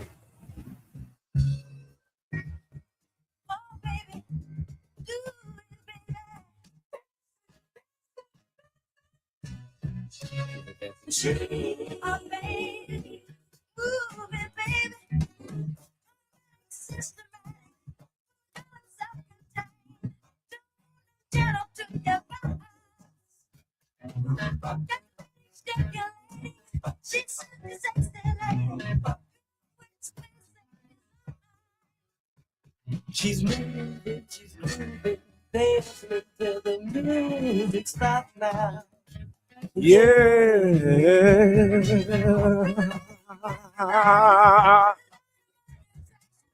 138 on WVON. What's on your mind? I can't open up phone lines. I'm sorry, guys. Our phone lines are closed. However, we have you on Facebook Live. Talking about some of the top stories. You know, we were talking about the election. Yesterday was primary day. It's Tuesday, man. You know, I think we have a couple of more primaries coming up. Hold on. Let me ask my friend. When is the primary for Florida? I sounded like Elmer Flood asking that. Florida. When's the primary for Florida? What am I doing? That's not Elmer Fudd. Who am I doing? Sylvester? You guys remember Sylvester the cat? Oh, succotash. Is that before your time? Logan has no idea what I'm doing. Y'all remember Sylvester the cat? All you old black people on Facebook Live. Y'all remember Sylvester? You remember Sylvester? He used to talk like something like that. Somebody succotash. Didn't he used to say something like that? Florida's 2026 primary election is Tuesday, August 18th. Woo! All right, so that's coming up next week. 6 days away. And the worst Democratic politician in America is running. All right, hold on. Let me ask the question here. Damn, I forgot her name. Oh, is Debbie Wasserman Schultz running, and in what district? And what is the controversy behind it? Wait till y'all see this. Do you guys know who Debbie Wasserman Schultz is? I think she's the worst Democratic politician in the United States on earth. Yes, Debbie Wasserman Schultz is running for re-election, but there's been a major change in which district she is seeking. Debbie Wasserman Schultz is running in Florida's 20th congressional district, not the 25th district she currently represents. Democratic primary is August 18th. Why is it controversial? Well, I'm going to tell you why. Black Chicago and Black America, wherever you're listening to this show. Florida 20 is a majority Black district and has historically been a Black congressional seat. The seat was held by the late Alcee Hastings for decades, and then by Sheila Phyllis McCormick until her resignation earlier this year. The controversy is that Wasserman Schultz is white, and Black Democratic leaders in Broward County had specifically asked white Democratic incumbents, including Wasserman Schultz, not to run for the seat so that Black voters could retain Black representation in Congress. The selfish bitch that she is decided to run anyway. All right, that's not what it says. I made that up. Several Black candidates are running against her, including Dale Holness, Elijah Manley, Maisha Williams, and Luther Campbell, among others, as Uncle Luke from 2 Live Crew popped that coochie. There's great song, even better video. Oh my God. And the performance they did on the Arsenio Hall show was historic. There has been significant backlash. Members of the Democratic Party's own leadership have accused her of undermining Black political representation by moving into a district that has historically been a Black political stronghold. Why am I reading like this? I'm sorry, guys. Here's the question. Should a white Democratic congresswoman be allowed to take over a historically Black congressional seat? The answer is resoundingly, hell no. Hell no. Debbie Wasserman Schultz is being a very selfish human being. You're a white woman, you're going to run. That would be like, hold up, y'all. Let me tell y'all what that would be like, so y'all can understand why this is so controversial. That would be like Danny Davis stepping down, right, as he did, and then I'm trying to think who. And then a white politician whose district got eliminated. I'm trying to think like who, because that's not happening in Illinois. But it would be like, as we know, Danny Davis stepped down. It would be like if a white Jan Schakowsky, who is a white Democrat from the North Shore. I think you guys know who Jan Schakowsky is. It would be like if Jan decided, because they eliminated her district, that she was going to run in the 7th district, or all-Black district. Because she was going to take advantage of the fact that in the primary, you're going to have LaShawn Ford and who else ran? Melissa Conyers-Irvin and all the Black people that ran in 7.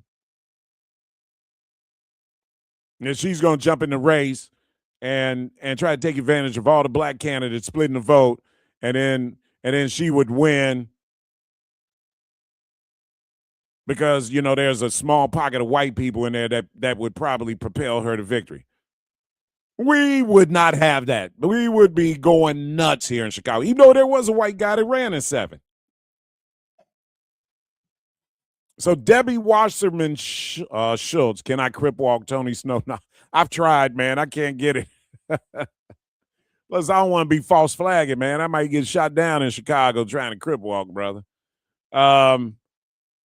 Debbie Wasserman Schultz should be embarrassed. Even more embarrassing is, has Hakeem Jeffries come out and taken a position on? Hold on, let's ask my friend this. You know, I asked the question: should a white Democrat congresswoman be allowed to take over a historically Black congressional seat? The other side to this story isn't just about race; it's about Black political representation. Now, isn't it? Yes, and the preservation of one of Florida's few majority Black congressional districts. Let me ask this question. Has Democratic leader Hakeem Jeffries spoke out on this race? I'm asking my friend. I'm asking for a friend. Yes, and his position is quite significant because he has not endorsed Debbie Wasserman Schultz. On June 2nd, House Minority Leader Hakeem Jeffries was asked directly whether he supported Wasserman Schultz's campaign in Florida's 20th district. Now, look at this punk ass. Are you kidding me? He said he had not made a decision. What? Nigga, please. You want to be the first Black Speaker of the House? And I hate saying that on air. But nigga, please.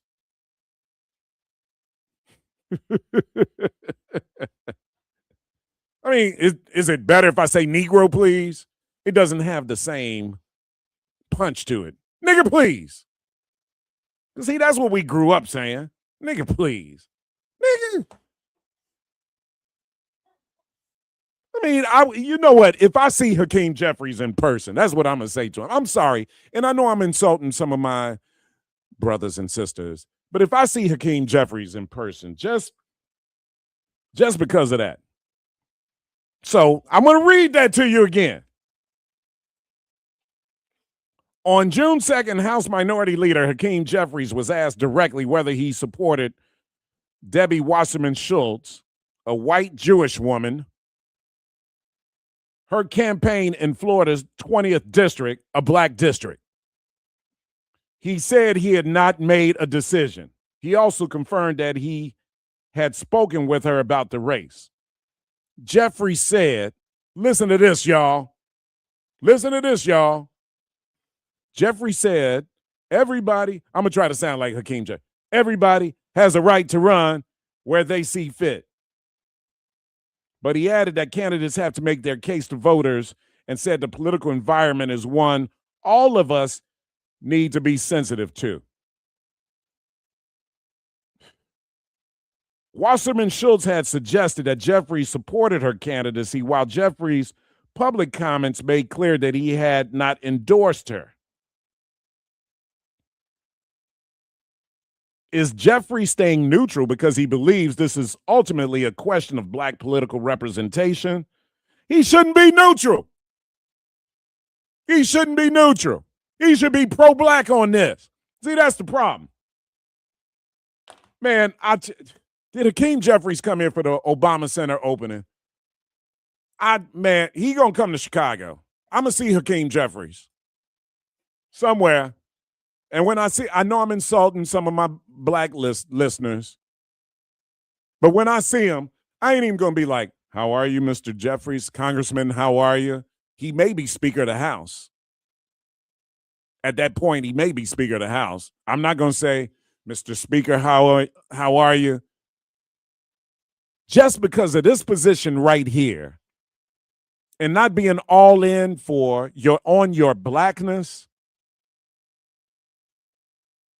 If I see Hakeem Jeffries in Chicago, I'm just going to be like, nigga. More from Matt McGill coming up on the Talk of Chicago, 1690 WVON.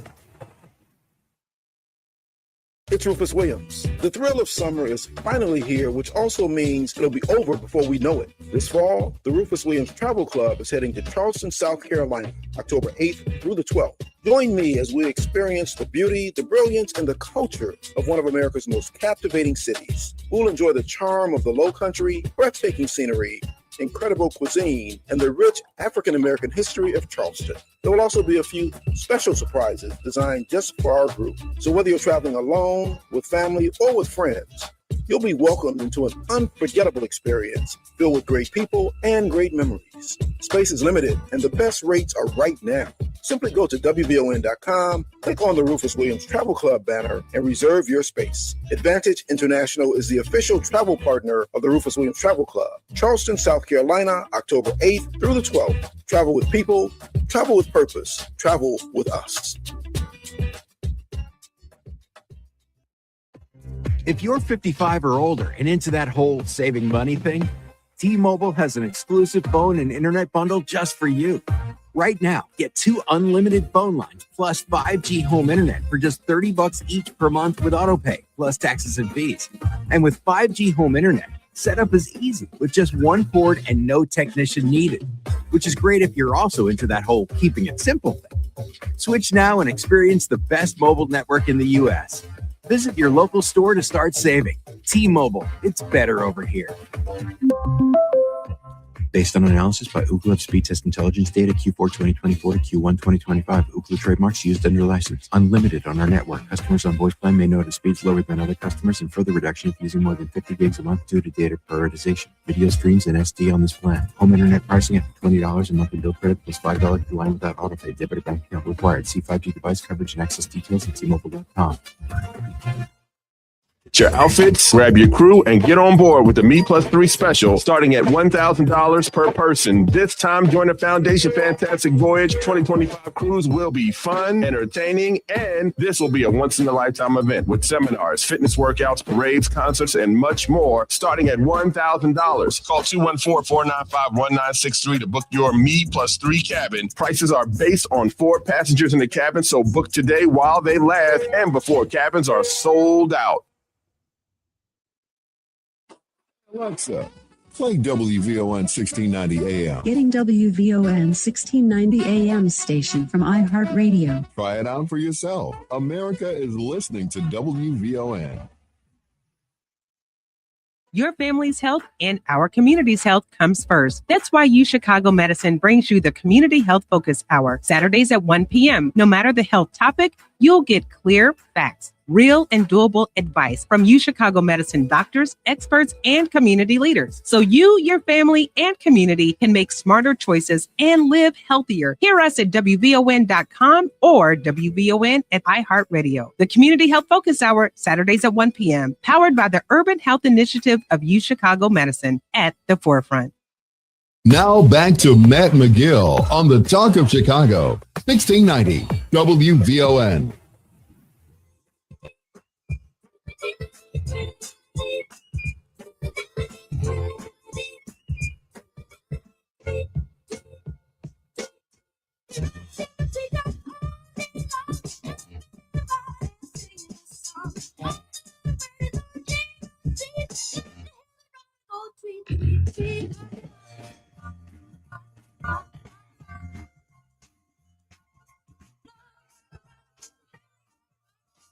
I mean, I'm gonna be honest with you, and I'm having a little fun with it. But let me tell you this, man. This is actually insulting to Black America, man. And I'm sorry, man. I just don't think Brother Hakeem is the person, man.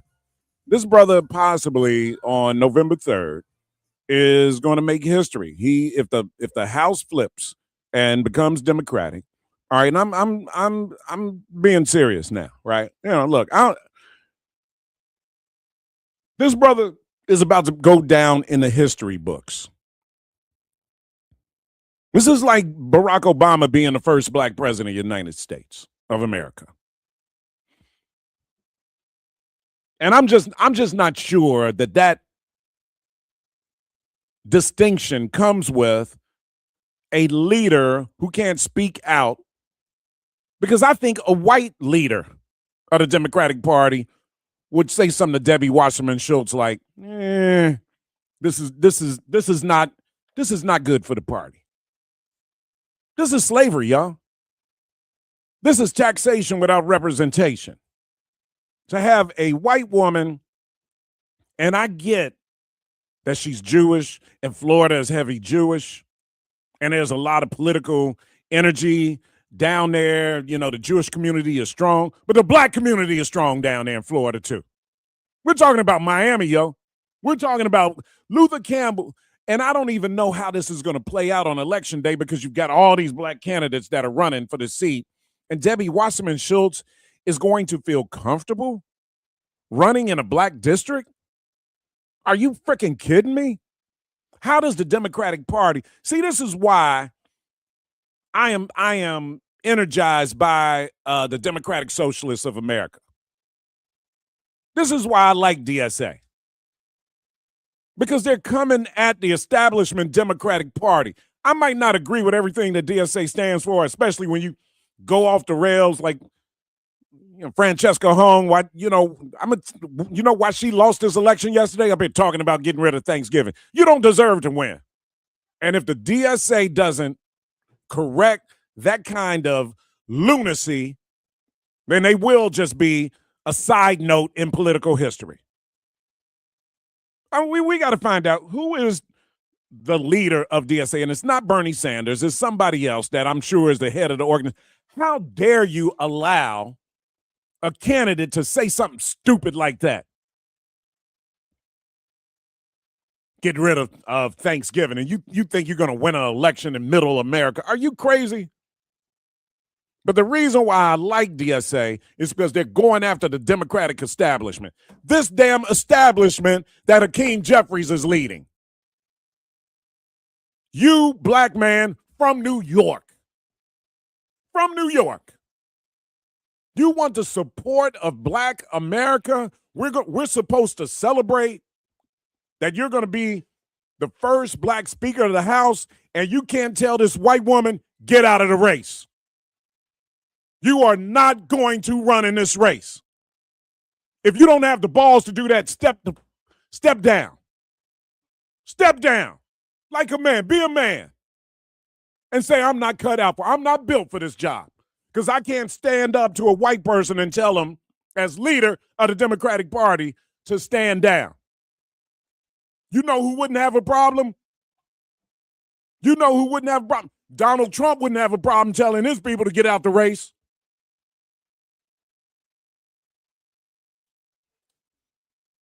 Are you up for this challenge, Hakeem Jeffries? This is a damn shame, man. I'm getting mad now. And some of y'all offended by me saying the N-word. Y'all better be glad I'm not saying more.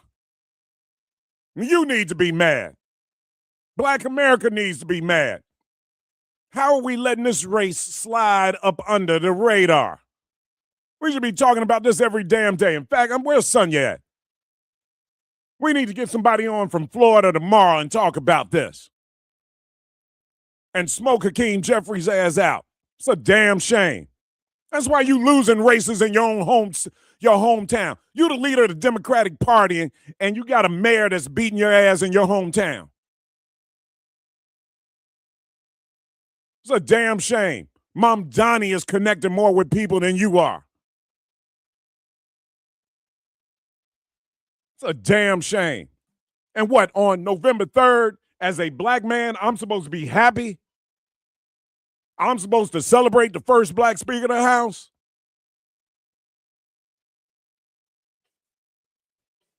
Nah, man. Nah, partner. Nah, partner.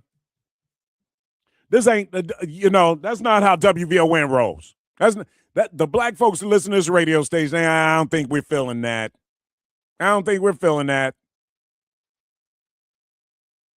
Brothers and sisters down in Florida need to be in the streets about this, I'll tell you that much.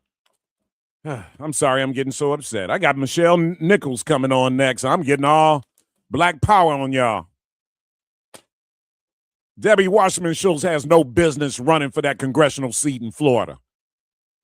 Taxation without representation. Black people in Florida, in a historic black district, historically have had a black member of Congress in that district, and this woman's going to run and ignore the history of that district. That's a damn shame. I don't know that Hakeem Jeffries deserve the right to be celebrated. If he can't stand up for a black district in Florida, he can't stand up for black America, and that's a damn shame. All right, there. You know what going on right now is what a transition. There's a major eclipse going on of the moon. We're going to talk about that with Michelle Nichols, Senior Director of Public Programs at the Adler Planetarium right here in Chicago. I hope I'm not scaring Michelle away. Don't go anywhere, Michelle. You're coming up next. The Matt McGill Show. Hey, Chicago. Hey, I'm Logan Page, and here are your news headlines. Cleanup continues after Chicago area tornadoes. Back to school anxiety is common. Federal officials announce sham marriage scheme. And Crowley wins Wisconsin Democratic primary. National news from the Black Information Network is up next on Chicago's only urban talk radio station, 1690 AM WVON, Berwyn, Chicago.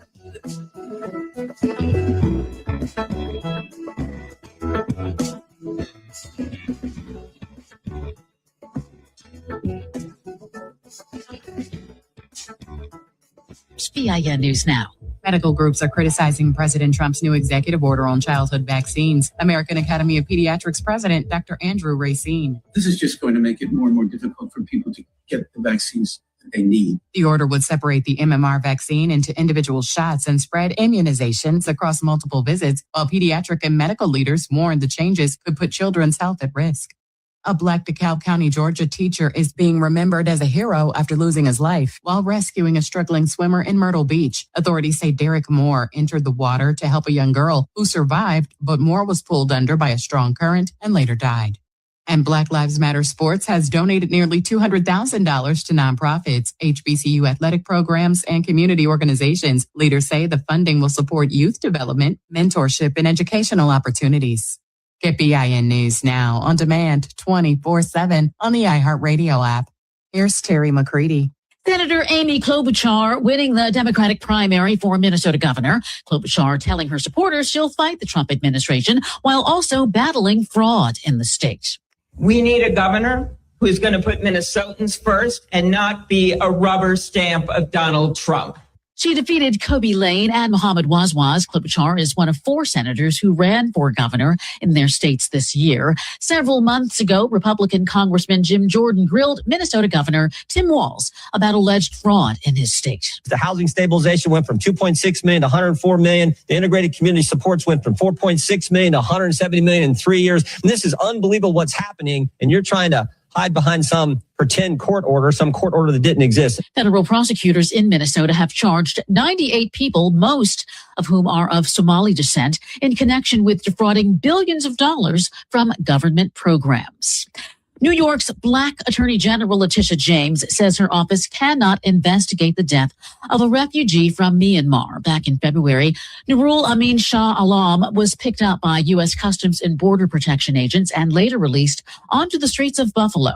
The 56-year-old was found dead 5 days later, and his death was ruled a homicide, with officials noting an existing medical issue worsened by dehydration and hypothermia. The Buffalo News now reports James says her office cannot pursue an investigation because of a lack of jurisdiction and authority. However, the AG says the Erie County District Attorney can act on its own ongoing investigation. The Trump administration is careening toward mandatory online filing for green cards, citizenship, and other immigration benefits. It's all happening under a new rule published in the Federal Register. The interim final rule allows U.S. citizenship and immigration services to require electronic filing for immigration benefit requests once a form has been available online for 180 days. The rule could impact numerous immigration benefits, including green card applications, petitions, citizenship requests, and temporary protected status filings. Many of the forms covered by the rule are already available electronically.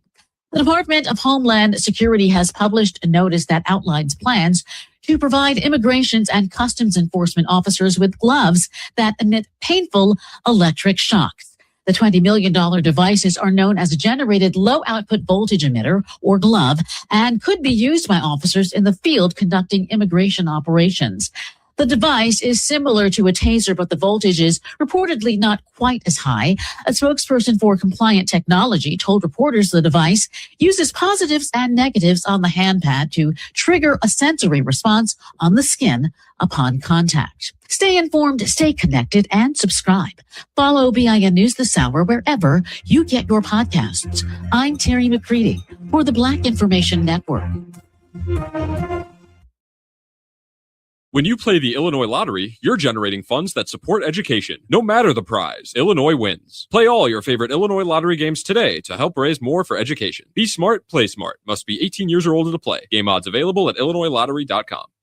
On the new episode of Mama, I Made It, Chicago made her. Hollywood embraced her. The South Side's own Lisa Ray McCoy sits down with Samantha Chapman for an intimate conversation on Mama, I Made It. From her breakout role in the Players Club to becoming a television icon and entrepreneur, Lisa Ray opens up about her career, her Chicago roots, and the journey behind her success.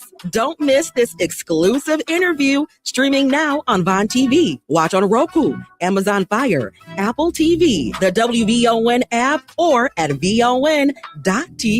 VON TV, for the culture, by the culture. It's Gospel with Pam Morris Walton, your gospel sister, on WVON Sundays, 11 to 2 p.m. Music to help you on your journey. I'll see you there. WVON. Greetings, WVON family. It's your brother and friend, Bomani Obadelli of the Activist Hour. Join me on Saturday mornings as we discuss a holistic and public health approach to addressing community violence. We will also be discussing ways that we can create a safe, peaceful, economically thriving, and healthy communities. Join me Saturday mornings, 8 a.m. on WVON for the Activist Hour. Hi, I'm Tavis Smiley, inviting you to join me weekdays from 6 p.m. to 9 p.m. right here on WVON. I am bringing you a national perspective on all the happenings in the Black community and, of course, politics. It's talk radio for us, by us, and this is where America listens. It's Tavis Smiley, weekdays from 6 to 9 p.m. on the Talk of Chicago, 1690 WVON.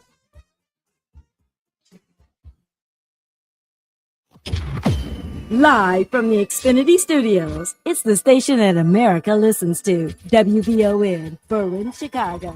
It's Matt McGill on Chicago's essential storyteller, WVON.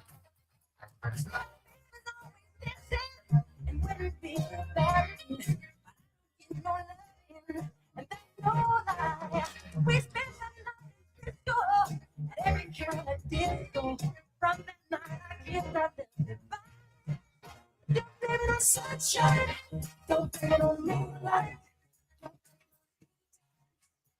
On the boogie.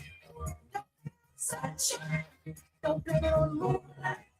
Don't blame it on good times. On the boogie. Somebody just got me. All right, we're back. 2 o'clock hours on the air.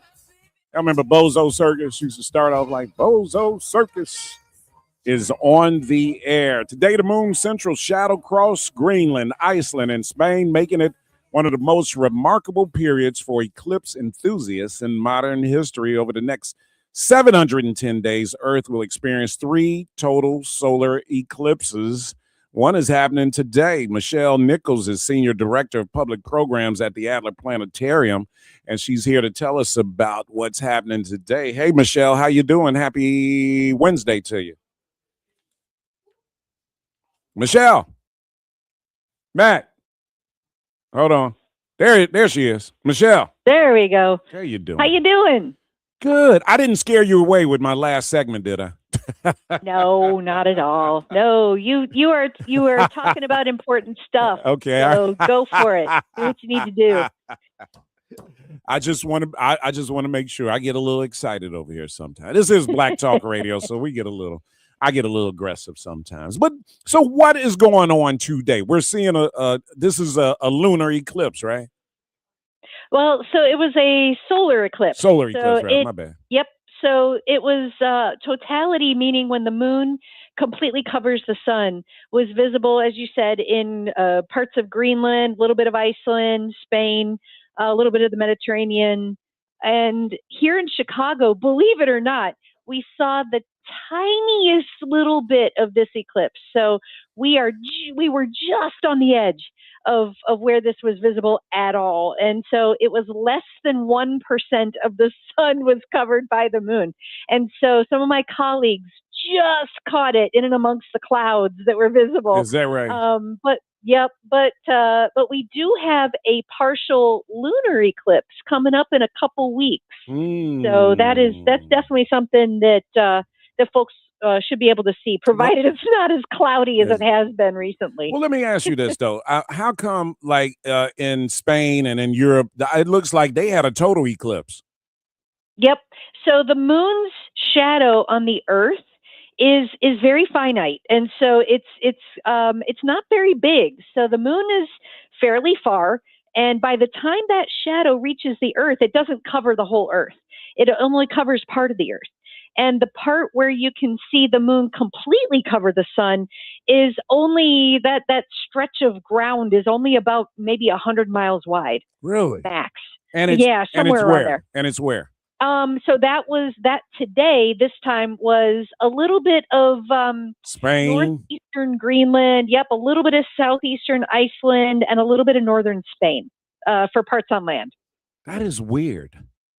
Yeah, but it's science. And so so outside of that region, There's a little bit of Russia too, but outside of that region, the farther you got from that region, the less and less of the sun was covered by the moon. Where it was a little bit of North America got a chance to see just a little bit of a partial, we could call it a partial solar eclipse. So northeast of here, like Maine and that sort of area, I think they got maybe around 40%, something like that, coverage. Something a little bit more than here, whatever that number was. And here in Chicago, like I said, less than 1%. So yeah, just a tiny little bit. So basically, we are seeing the shadow of the moon. So yes, we're seeing the side of the moon facing away from the sun. So the side of the moon that faces us, that would have been the side in shadow today. So it would be the side. That's how when you see pictures of a solar eclipse, and you see pictures of the dark part of the moon, that's actually the moon itself, but it's the side that faces us. It's the shadowed side. That would be the back side of the moon on that part. So you're seeing the actual moon, and the side that and what happens is the shadow falls on the earth, and that region where you get to see the shadow is where we call the solar eclipse area. And please be patient with my ignorance on this topic, but we're getting a shadow because the moon is in between the sun and the earth, right? You got it. That's exactly right. Okay. And you know what? You keep asking those questions because I guarantee most people have those questions. Because these eclipses, these solar eclipses, just don't happen all that often. So we don't have a lot of firsthand experience with it. Why don't they happen at all? So you have to get the moon's orbit lining up directly in between the Earth and the sun. And that only happens on average once or twice a year. And so the part of the Earth that actually gets covered by that shadow is an even smaller part. And so you have to be in that right part of the Earth that just happens to be bathed by the shadow of the moon. And so in one particular spot, on average, it's every few hundred years. Now, we did get to see totality, that is, to see the moon completely cover the sun. Partial eclipses are seen more often, but the last time we got a really good partial was that eclipse in 2024. And so it's just not that often that it happens. So in general, and I know this is elementary science here, the Earth orbits around the sun, right? Correct. Yep. It takes 365 days for the Earth to go around the sun, right? Correct. Yep. All right. The moon orbits as well? The moon orbits the Earth. The moon orbits the Earth. Okay.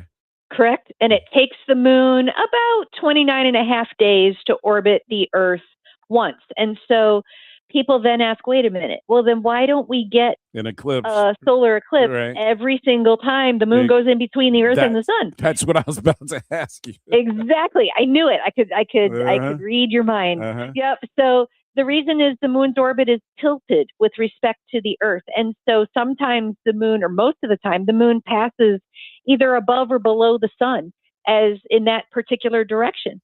And so you need to get it to line up just right. And again, that only happens a couple times a year on average. It could happen as many as 5 times a year, but that's really rare. So yeah, the amount of times this happens is pretty low. You know, science is so amazing. I mean, everything you're just talking about is so amazing, man. And I think, we learn all of this, at a young age, right? When we're in elementary school and we're taking a science class and we learn about the Earth and orbiting around the sun and all of this stuff. And then, education, you just go and you start learning other stuff as you get older, right? Business and math and, social science, political science and all this. And sometimes you just forget about some of the basic elementary science that you learned in grammar school. So it's always good to have people like you, and it's great to have an institution like the Adler Planetarium right here in our midst here in Chicago to continuously provide us with resources to continue to learn about the universe, you know. Yep, that's exactly what we do. And besides that, everybody's probably sitting there in that elementary science class going, why do I need to know this? Right. When will I use this? Yeah. But exactly. But the reason why we take those classes is because it's going to attract certain people like you that get fascinated with it to continue to pursue the science and education, and then you grow up to be a scientist and contribute to the world and continue to educate us. So that's the purpose of it. Exactly. Yep, exactly right. To find you, Michelle Nichols. That's the reason why we take these classes. So There we're you going to have go. Michelle Nichols in our world to come on WVON and help us understand it. So you say we're going to have another one coming up here. We're going to have a lunar eclipse this time coming up on August 27th. So that means the sun is going to be what, in between the Earth and the moon? The Earth is going to be in between the sun and the moon. Okay. Yep. Yep. So when you have that all arrangement all lined up for a solar eclipse, you get that arrangement all lined up for a lunar eclipse. But this one we actually get to see. So it's the evening of August 27th. And so we would be looking at it in the evening to catch this eclipse. That would be the perfect time to look for it. Yes, sir. So the eclipse starts right around just after 9:30 p.m. Central Time, August 27th, which is a Thursday. The moon passes partly into the Earth's shadow, so that could look really cool. And that maximum when it's mostly within the Earth's shadow is a little after 11 o'clock p.m. and the eclipse ends a little after midnight, August 28th. So that whole period of time is about 3.5 hours from when it starts to when it ends. I love it. Michelle Nichols, Senior Director of Public Programs at the Adler Planetarium. You're amazing, Michelle. I can't wait to have you back on talk. Thank you for the lesson today. You got it. Anytime. Today's lesson will be administered by Michelle Nichols, Senior Director of Public Programs at Adler Planetarium. WVON listeners, sit back, listen, and learn. And you did it. I love it. Thank you so much, Michelle. I can't wait to have you back on. And please continue the amazing work you guys are doing over at the Adler. Thank you so much. Have an awesome day. You too. All right, let's take a break here. 2:19 on WVON. Take a break. I wish I could tell you some phone calls, but we'll read some more comments on Facebook Live. More of your thoughts about Hakeem Jeffries. I don't know. I'm upset. And this election is happening next week, and I think we're going to pounce on this conversation. But I'll read some of the comments when we return on the Matt McGill Show. More from Matt McGill coming up on the Talk of Chicago, 1690 WVON. Chicago, get ready for a night of pure magic. On Saturday, August 29th, the Destiny's Child Iconic Reimagined Tribute lights up the historic Congress Theater. One unforgettable night celebrating the songs that defined a generation. Imagine Survivor, Say My Name, Independent Woman, Reimagined. A 5-piece string ensemble delivers a stunning symphonic interpretation of the hits and love songs you know by heart, blending contemporary sounds with the group's signature harmonies and those empowering lyrics that still move us today. And guiding you through it all, narrator Matthew Knowles, the management powerhouse who built Destiny's Child from Houston Dream to global phenomenon. Want the ultimate experience? Upgrade to VIP for premium seating and an exclusive meet and greet. But hurry, VIP packages are limited. From the moment the doors open, you'll feel it. It isn't just a concert, it's a celebration. The Destiny's Child Iconic Reimagined Tribute, August 29th, Congress Theater. Tickets at destinyschild.com. Get yours before they're gone.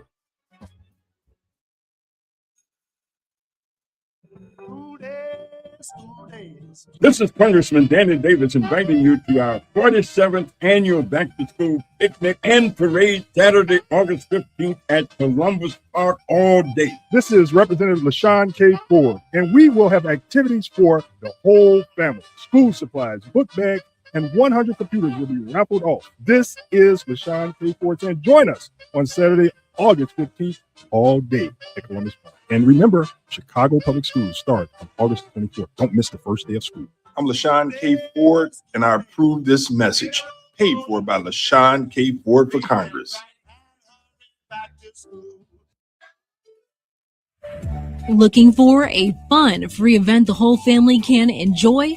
Join Inside Hospital and Medical Center Chicago as we celebrate 5 years of serving our community with a community block party and health fair on Saturday, August 15th from 11 a.m. to 2 p.m. at 2525 South Michigan Avenue, formerly Mercy Hospital.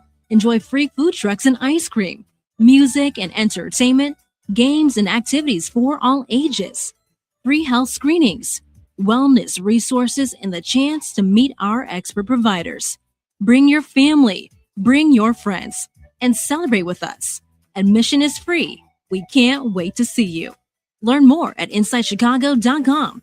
That's InsideChicago.com. This is your host and life coach, Linnell Harris, and I want you to join me every Sunday morning from 7 a.m. to 9 a.m. for Inspirational Perspective. On Inspirational Perspective, we talk life vision, life purpose, and the show is all about helping you live the best life possible. So join me as we look at supporting you in living the life you intend to live and making your life's vision a reality. Every Sunday morning at 7 a.m. on the Talk of Chicago, 1690 a.m. WVON. Hi, I'm Tavis Smiley, inviting you to join me weekdays from 6 p.m. to 9 p.m. right here on WVON. I am bringing you a national perspective on all the happenings in the Black community and, of course, politics. It's talk radio for us, by us, and this is where America listens. It's Tavis Smiley, weekdays from 6 to 9 p.m. on the Talk of Chicago, 1690 WVON. Now back to Matt McGill on the Talk of Chicago, 1690 WVON.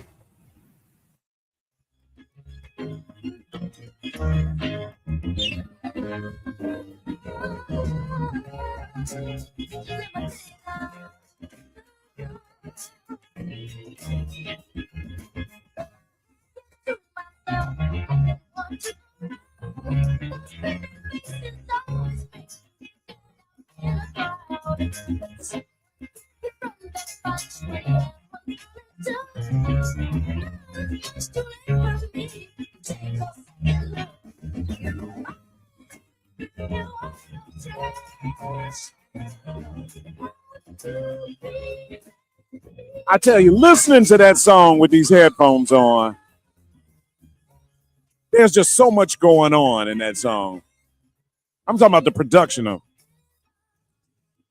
like, what I'm listening to. I'm hearing two lead guitars.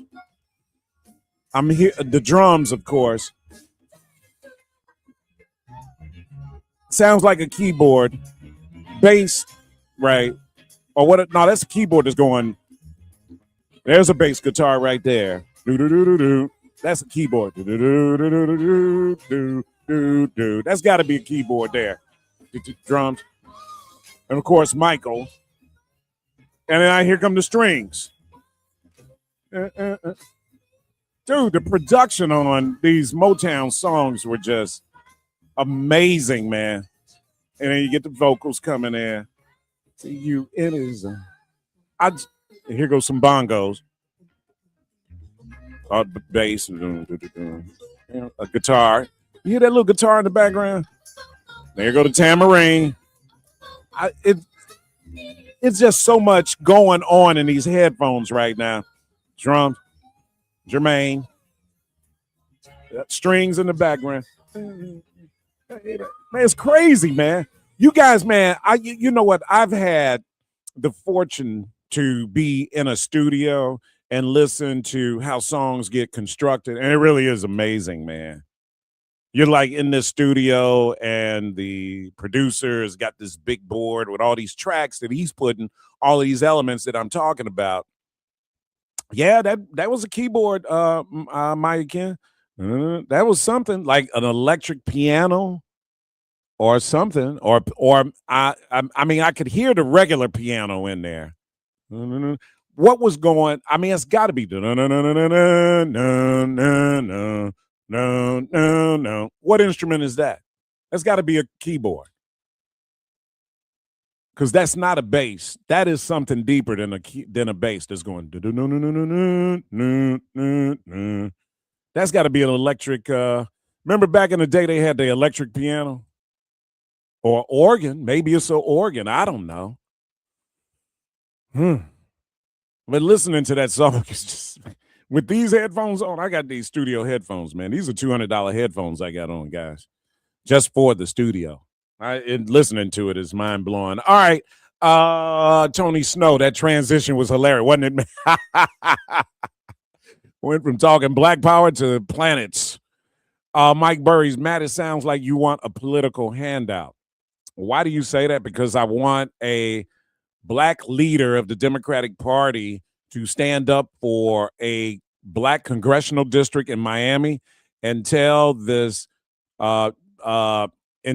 privileged, entitled, non-Black politician who feels that she can run in a Black district that, no, you cannot do that.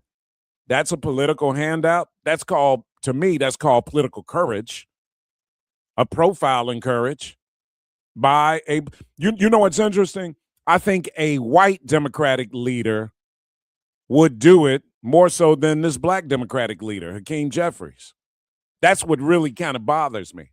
I think if there was a white person who was, I bet Nancy Pelosi would have told Debbie Wasserman Schultz, no, I can't support you on this. No, you can't do this. And would not make the statement that Hakeem Jeffries made, everyone has a right to vote where they think they fit. How the hell does Debbie Wasserman Schultz feel that she fits in a Black district? And she's a Jewish woman from Florida. There are plenty of why didn't she run against another Jewish Democrat in a Jewish district? Because they're not trying to lose representation. I don't blame them for not trying to lose representation, but don't run against a Black person in a Black district. Debbie Wasserman Schultz is the person, along with Barack Obama, Hillary Clinton, Jim Clyburn, that gave us Donald Trump. Yeah, I'm sorry, and I hate saying that on Barack, but it is what it is. Yes. The brother was surprised earlier that I'm from Chicago and on a Black-owned radio station saying that, but it is. It is what it is, guys. But here's our challenge as Black people living in America is our ability to call this out and stand up and rally and say no. Let me ask you a question. Do you think a Black person could run in a Jewish district in Florida? Would have the moxie or the audacity to do that? Or wouldn't they just have the common sense to understand, I don't belong in this district? You mean to tell me Debbie Wasserman Schultz doesn't have the common sense? And I'm not just mad at Hakeem Jeffries. Who else is not speaking out on this? What is the Black Caucus saying about it? I'm gonna look this up so we can talk about this more tomorrow. What is the Black Caucus saying about this? What is the Congressional Black Caucus saying about Debbie Wasserman Schultz running in a Black district? Damn shame. You should be mad.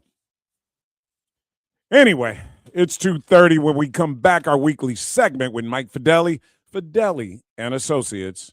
But first, Logan has WVON News coming your way right now. Good afternoon, Chicago. I'm Logan Page, and here it's happening in your local and national news. The Nexus Chamber Music Festival kicks off today. The 9th annual festival will begin tonight with a performance at the Winnetka Congregational Church. Organizers say the goal of the festival is to bring chamber music to more people, especially those who may not have experienced it before. In other news, cleanup is underway after 3 tornadoes struck the Chicago area Tuesday, damaging homes, trees, and power lines. More than 143,000 ComEd customers remain without power today, with restoration expected by Saturday. More severe weather is possible today, which could show cleanup efforts. The National Weather Service says the Chicago area has recorded 68 tornadoes so far this year.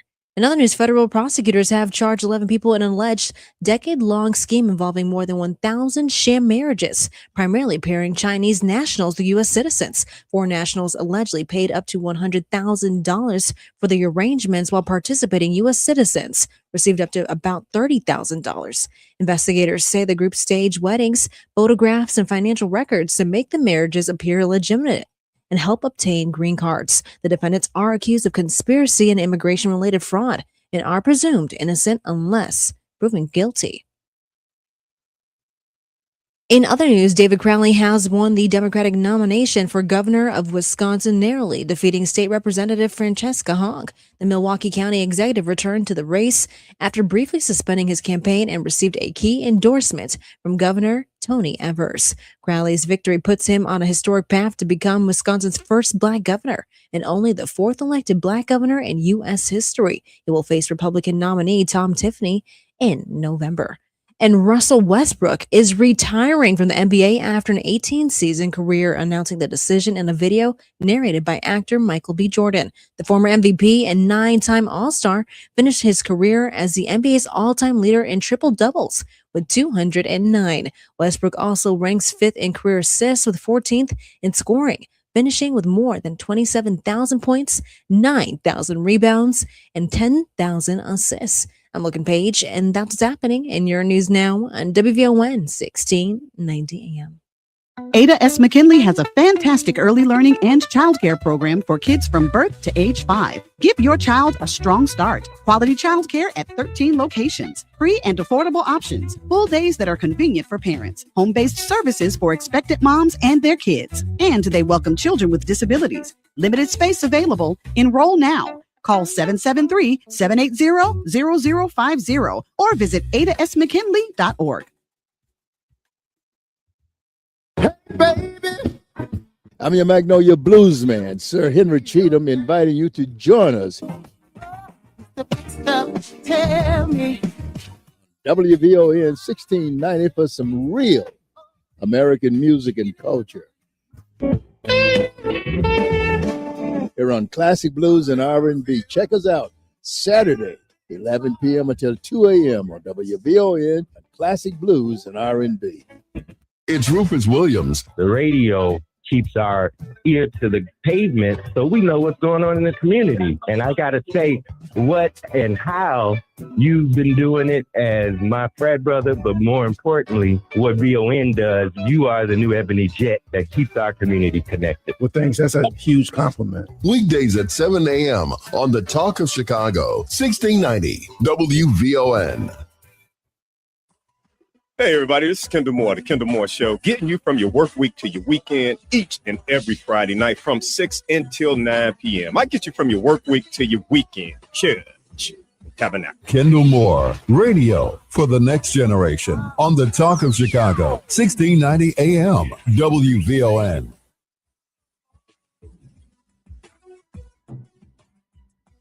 The following is a pre-recorded broadcast. No phone calls will be taken at this time. The following is paid programming. The views are not necessarily those of this station. It's time for the 2:30 Focus with Mike Fideli, powered by Fideli and Associates.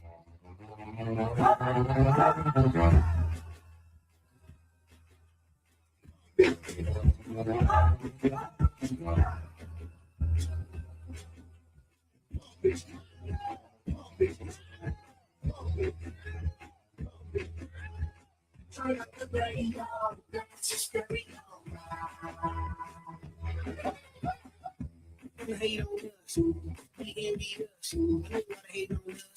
right, we're back. Time for our weekly segment with our friend Mike Fideli and Associates, guys. For all your accounting needs, call the offices of Fideli and Associates at 708-991-2440. Mike Fideli is the top accountant in the Chicagoland area, so says me. So that makes it true. It's a fact. If I say it, it's a fact. You better believe that. But you may be thinking about starting a business. I know this is kind of like the off season in terms of taxes.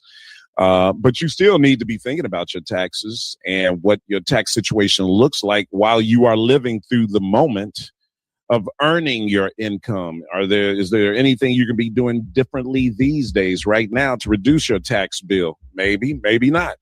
That's why this segment is here for you. Or if you're a business owner, you're thinking about starting your business and how you want to start your business, Mike Fideli is here to answer questions like that as well. All of that is why we do this segment for you every Wednesday to help answer some of those questions and to cultivate a relationship with an accountant that can help you sleep better at night. With that, let me introduce our brother, the one and only Mike Fideli. What's up, Michael? Happy Wednesday to you, brother. Matt? How you doing, buddy? Hey, man, I expect you to be in a swim pool somewhere, man, and floating around on one of those little floating things. And well, it's days like this that I wish I didn't. I have one of my houses in the historic district of Chicago, and I wish I had not replaced the pool today with a deck. I put a really big deck in, and I had when I bought this house, there was a in-ground pool, but I wish not in-ground. It was above ground. Excuse me. But today, I wish I had that. Man, I've seen some houses in Chicago, mainly over in the Beverly area, and what's that area just west of Beverly where all the cops live? Mount Greenwood or something like that. Man, I've seen some houses over there, brother, where you go into their backyard and they've got a pool in there, and you think it's an in-ground pool. It's not, but you would be like, damn, how did they do that? You know, they built a little deck and built the pool in there and everything. Yeah. Just absolutely amazing, man, and a lot of fun. But for this time of year, this is when you need it, brother. You sit out there, get in that pool, let that sun hit you and give you some sunshine, some vitamin D. But at the same time, man, you need to get that cold water to cool you down. Hot Chicago summers, something, you know, we all grew up with. This is part of summertime, man. Being out there, look, I'm going to go out in my backyard with the water sprinkler here in a second, man, and just spray some water on me, sit out there and cool down, brother.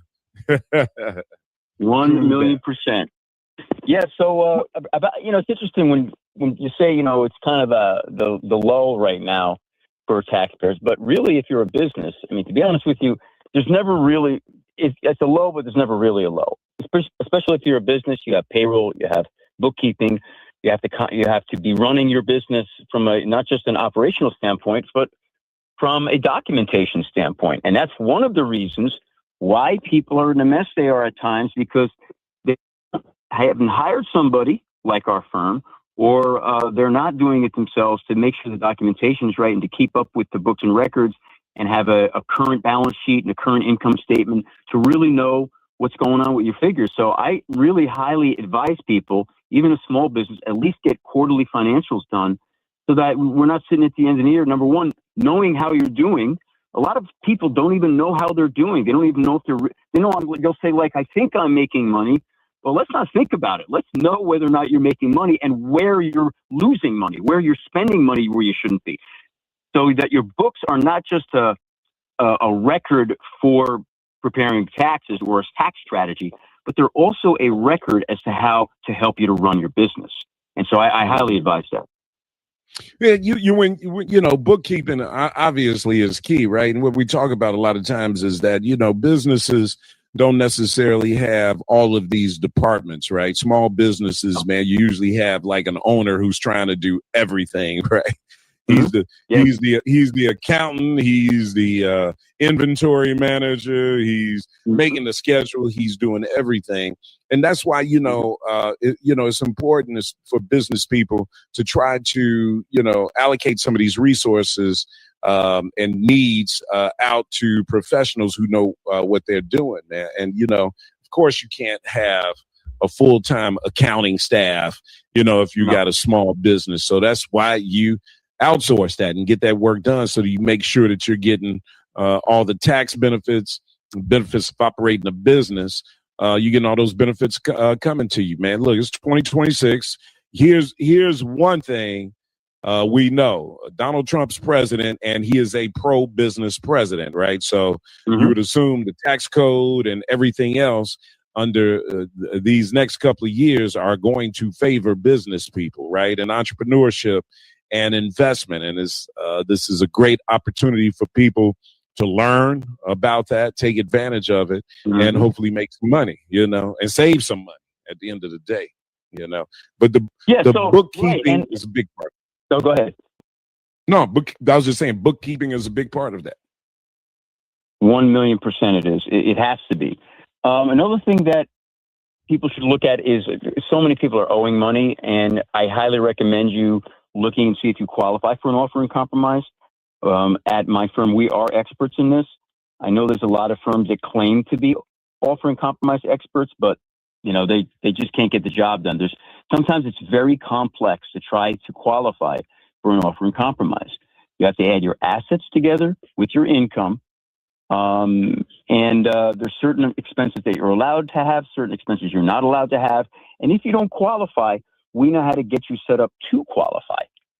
So I highly recommend coming into our office, setting up a consultation to see anything over, let's say, $20,000 in debt, especially for older stuff, to see if we could do a potential offer in compromise for you. I highly recommend it. What we do is, we add reasonable collection potential, which means your assets and your liabilities together, and we try to show where you have expenses that will not allow you to pay the IRS. And if you qualify, and I won't do it. I won't bill you. I don't want your money if you can't qualify. But we try to get you to qualify if you don't qualify. So I highly recommend looking at that. And other options, of course, a payment plan. We can do, if you have penalties, we can do potentially file a FTA, first time abatement on that. But if you have more than one penalty, that's only for one penalty. If you have more than one penalty, we could write a letter to abate statutory civil penalties. We were very successful this last year in writing those letters. One client in particular got him out of about $120,000 because he got a bank levy, and you only have 21 days when you get a bank levy to fix it, which we did. And we did that by writing a letter to abate statutory civil penalties with an appeals agent. So there's a lot of things that can be done, but what you shouldn't do is sit on a letter. Don't just sit on an IRS letter, because it is going to get worse. It's like, the calm before the storm, they say. And you feel in a hurricane, it's like you're on the beach and that hurricane is, 100 miles away, but you feel the wind coming, you have the wind, but the hurricane is, and the wind should inform you, and it should notify you, hey, we got a hurricane coming here. We better take cover. We better do something, because at some point it's going to be so bad that it will be difficult, even for Fidelity and Associates, to get us out of this. So what's the difference between the way the IRS approaches an individual who may be delinquent on their taxes as opposed to a business? Or is there any difference? At the end of the day, are they just coming at you for the same thing? You owe some taxes. Yeah. I would say, it's pretty much similar. Very. The IRS. So if it's a business, first of all, business, an S corp and a single member LLC and a partnership doesn't owe taxes. It's a pass-through entity. Just so we're clear, an 1120, which is a C corp, does owe taxes. So the IRS will expect you to file all your returns. If you're trying to do either a C corp or an individual, you'll have to have all the returns filed. We know how to get you out of a levy, at least temporarily, if we get you on what's called an informal payment plan with a local agent. Okay, but there's really no difference. You just got to file all your returns. A C corp is the only business entity. Well, there's trusts also. A trust will also pay taxes. A lot of people don't have them, but if you do have a trust and it has more than $600, you are required to file an income tax return. $600 of income. If it doesn't have any income, under statute, you're not required to file a tax return. Although if you have losses, we do recommend you filing. And by the way, that's another good point. Even if you not required to file, as an individual, you have losses, or as a business, you have losses, We recommend you filing because you can carry forward those losses into future years and offset income. Can't carry back anymore. You used to be able to do that under the old tax laws, but you can't do that anymore. But you can carry forward indefinitely at least 80% of it.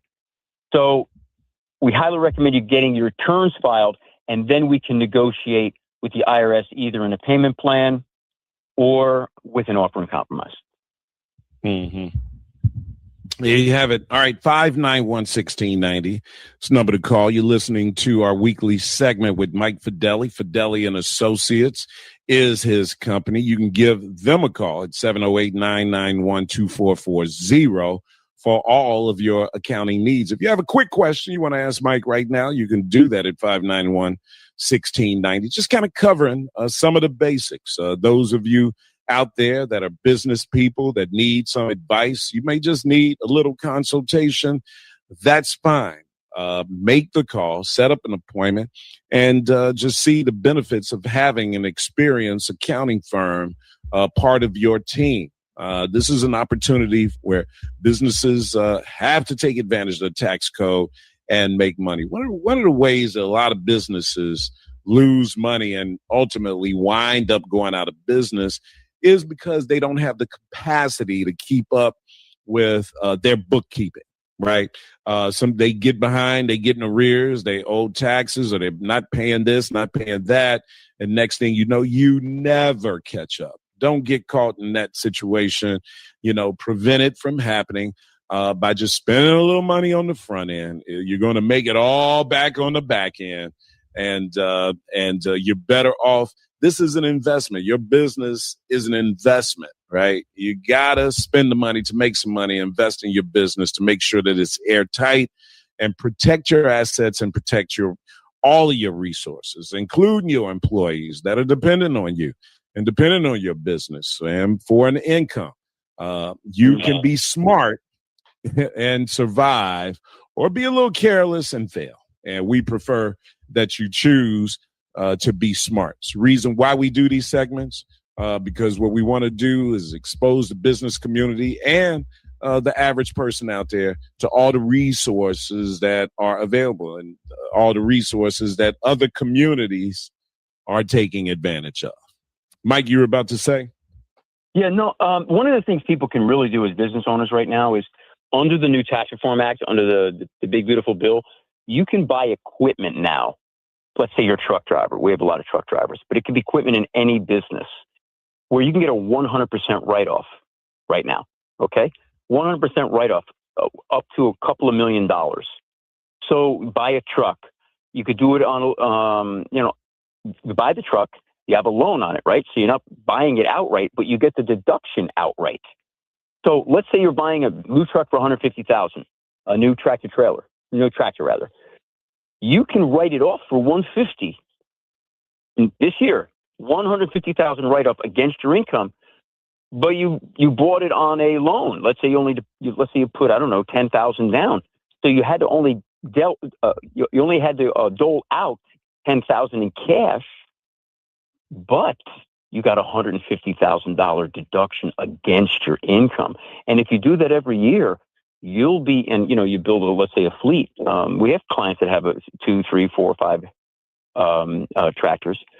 You'll just be beating Uncle Sam at their own game, because you'll be getting the deduction the year that you buy it, but you won't have to pay for the whole thing until X number of years down the road, anywhere from a 3 to a 5 to a 7 year payment plan.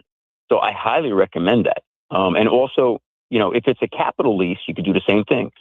Capital lease is where you have a bargain purchase option at the end of it, and you take or the lease has a ownership provision in there, and we can take a lease, even treat it as though you bought it, and have the same deduction. So I highly recommend business owners taking advantage of that tax law. You don't have to come up with the 150; you just have to come up with the 10, and have decent credit. Yes, that again, that's why we do this segment, man, to make sure that people are taking advantage of the tax law, guys. I mean, I don't want to beat you over the head about this, but being smart is key when you are running a business, guys. Mike Fideli is one of the top accountants in the Chicagoland area. His experience over the years in doing this and working with companies that have received letters from the IRS, working with individuals who have received letters from the IRS. He's built a reputation with local IRS agents who know when he has a client that he's going to dot the I's, cross the T's, and close that folder for them, work that they want off of their desk, right? But even if you're not in crisis mode, if you haven't received a letter, how do you make sure that you don't receive a letter? Well, it's by not kicking the can down the road. You don't want to do that, ladies and gentlemen. What you want to do is make sure that your business is airtight and that you have the kind of professionals behind you that make sure that your business is being respected and that is operating in the strongest fashion that it can. 591-1690 is the number to call if you have a question for our brother and for you, personal income tax. Mike, for people out there that are not business owners, but that are just everyday working people that need to take advantage of this tax code, what should they be thinking about these days? Think about turning a hobby into some small losses, like a flower garden or train collecting or art collecting. All kinds of hobbies can be turned into a business, and you will get, some form of deduction on your tax return. And we advise people to think about like what you do as a hobby that you could, create some very small amount of money you could put into, create like a TikTok account or an IG account and offer your services. And you'd be able to take deductions. You're treating it as a business. So these are not hard things to do, but you could save anywhere from, who knows, anywhere from $1,000 to like $5,000 a year, depending on your situation, depending on how many losses, what kind of hobby you're turning into a business. But that is something that people can do. I've said that many times. We have a client that does traveling, and she travels around and she goes to restaurants, and she has a website and she has a IG and a TikTok, and she gives advice about restaurants, and she charges a fee. Like, I think it's $9.99 a month. And she turned a hobby into a business. And at first she was reporting losses. Now she's making money.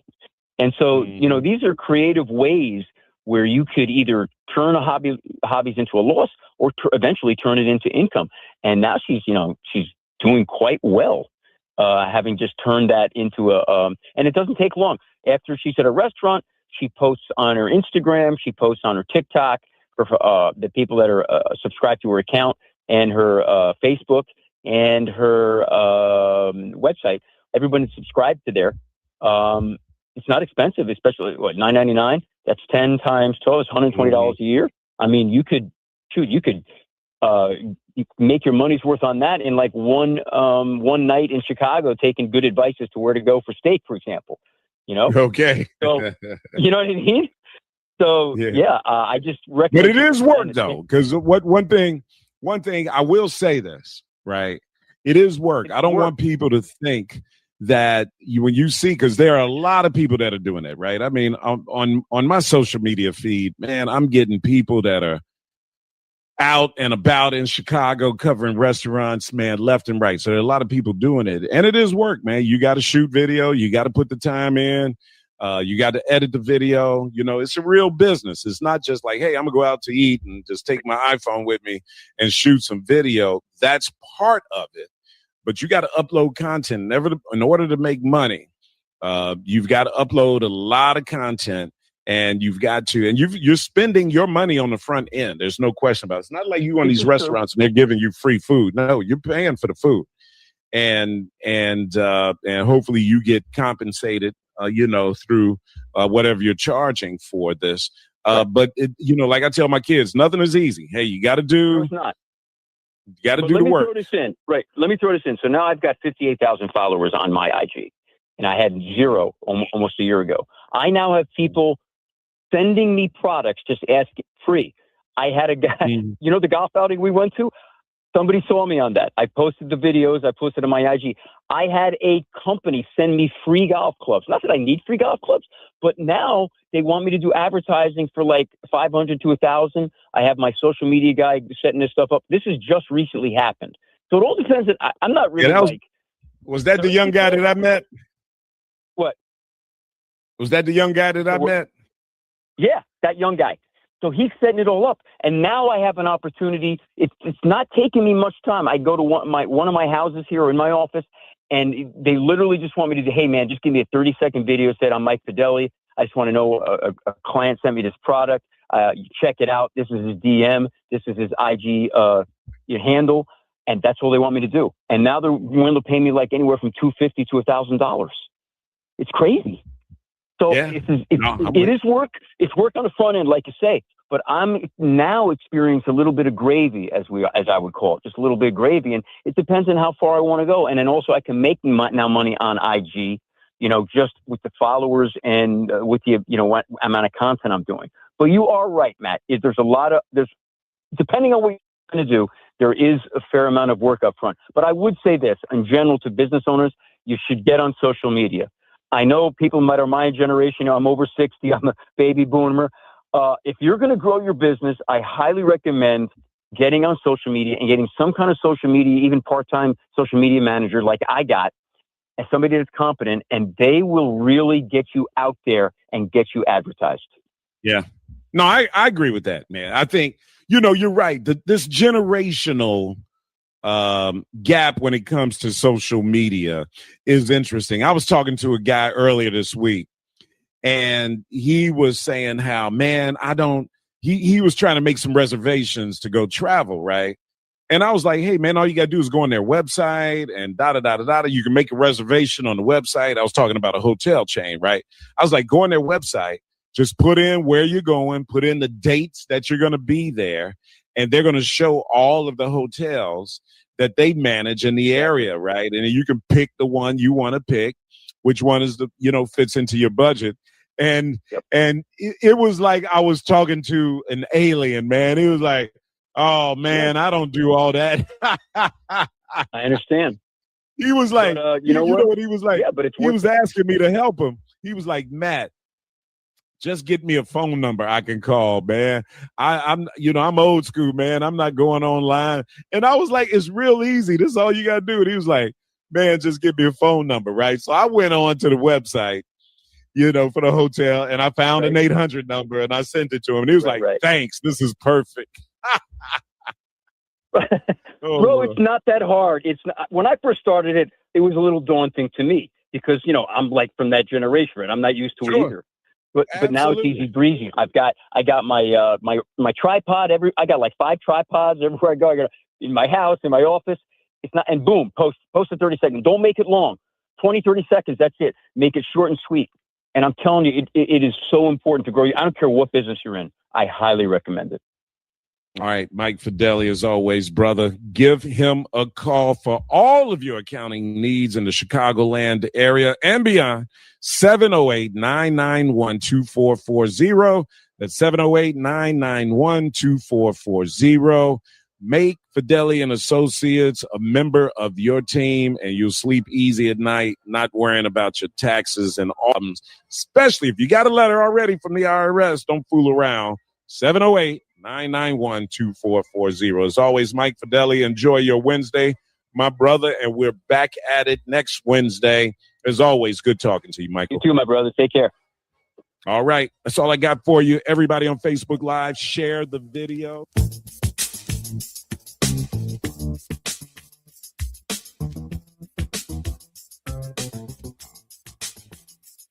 Good afternoon, rainy Chicago. I'm Logan Page, and here are your news headlines. Fashion Outlets restores free parking. Cubs outslug Nationals in series opener. Back to school anxiety is common. And Levitt to lead White House Post. National News from the Black Information Network is up next on Chicago's only urban talk radio station, 1690 AM WVON, Berwyn, Chicago.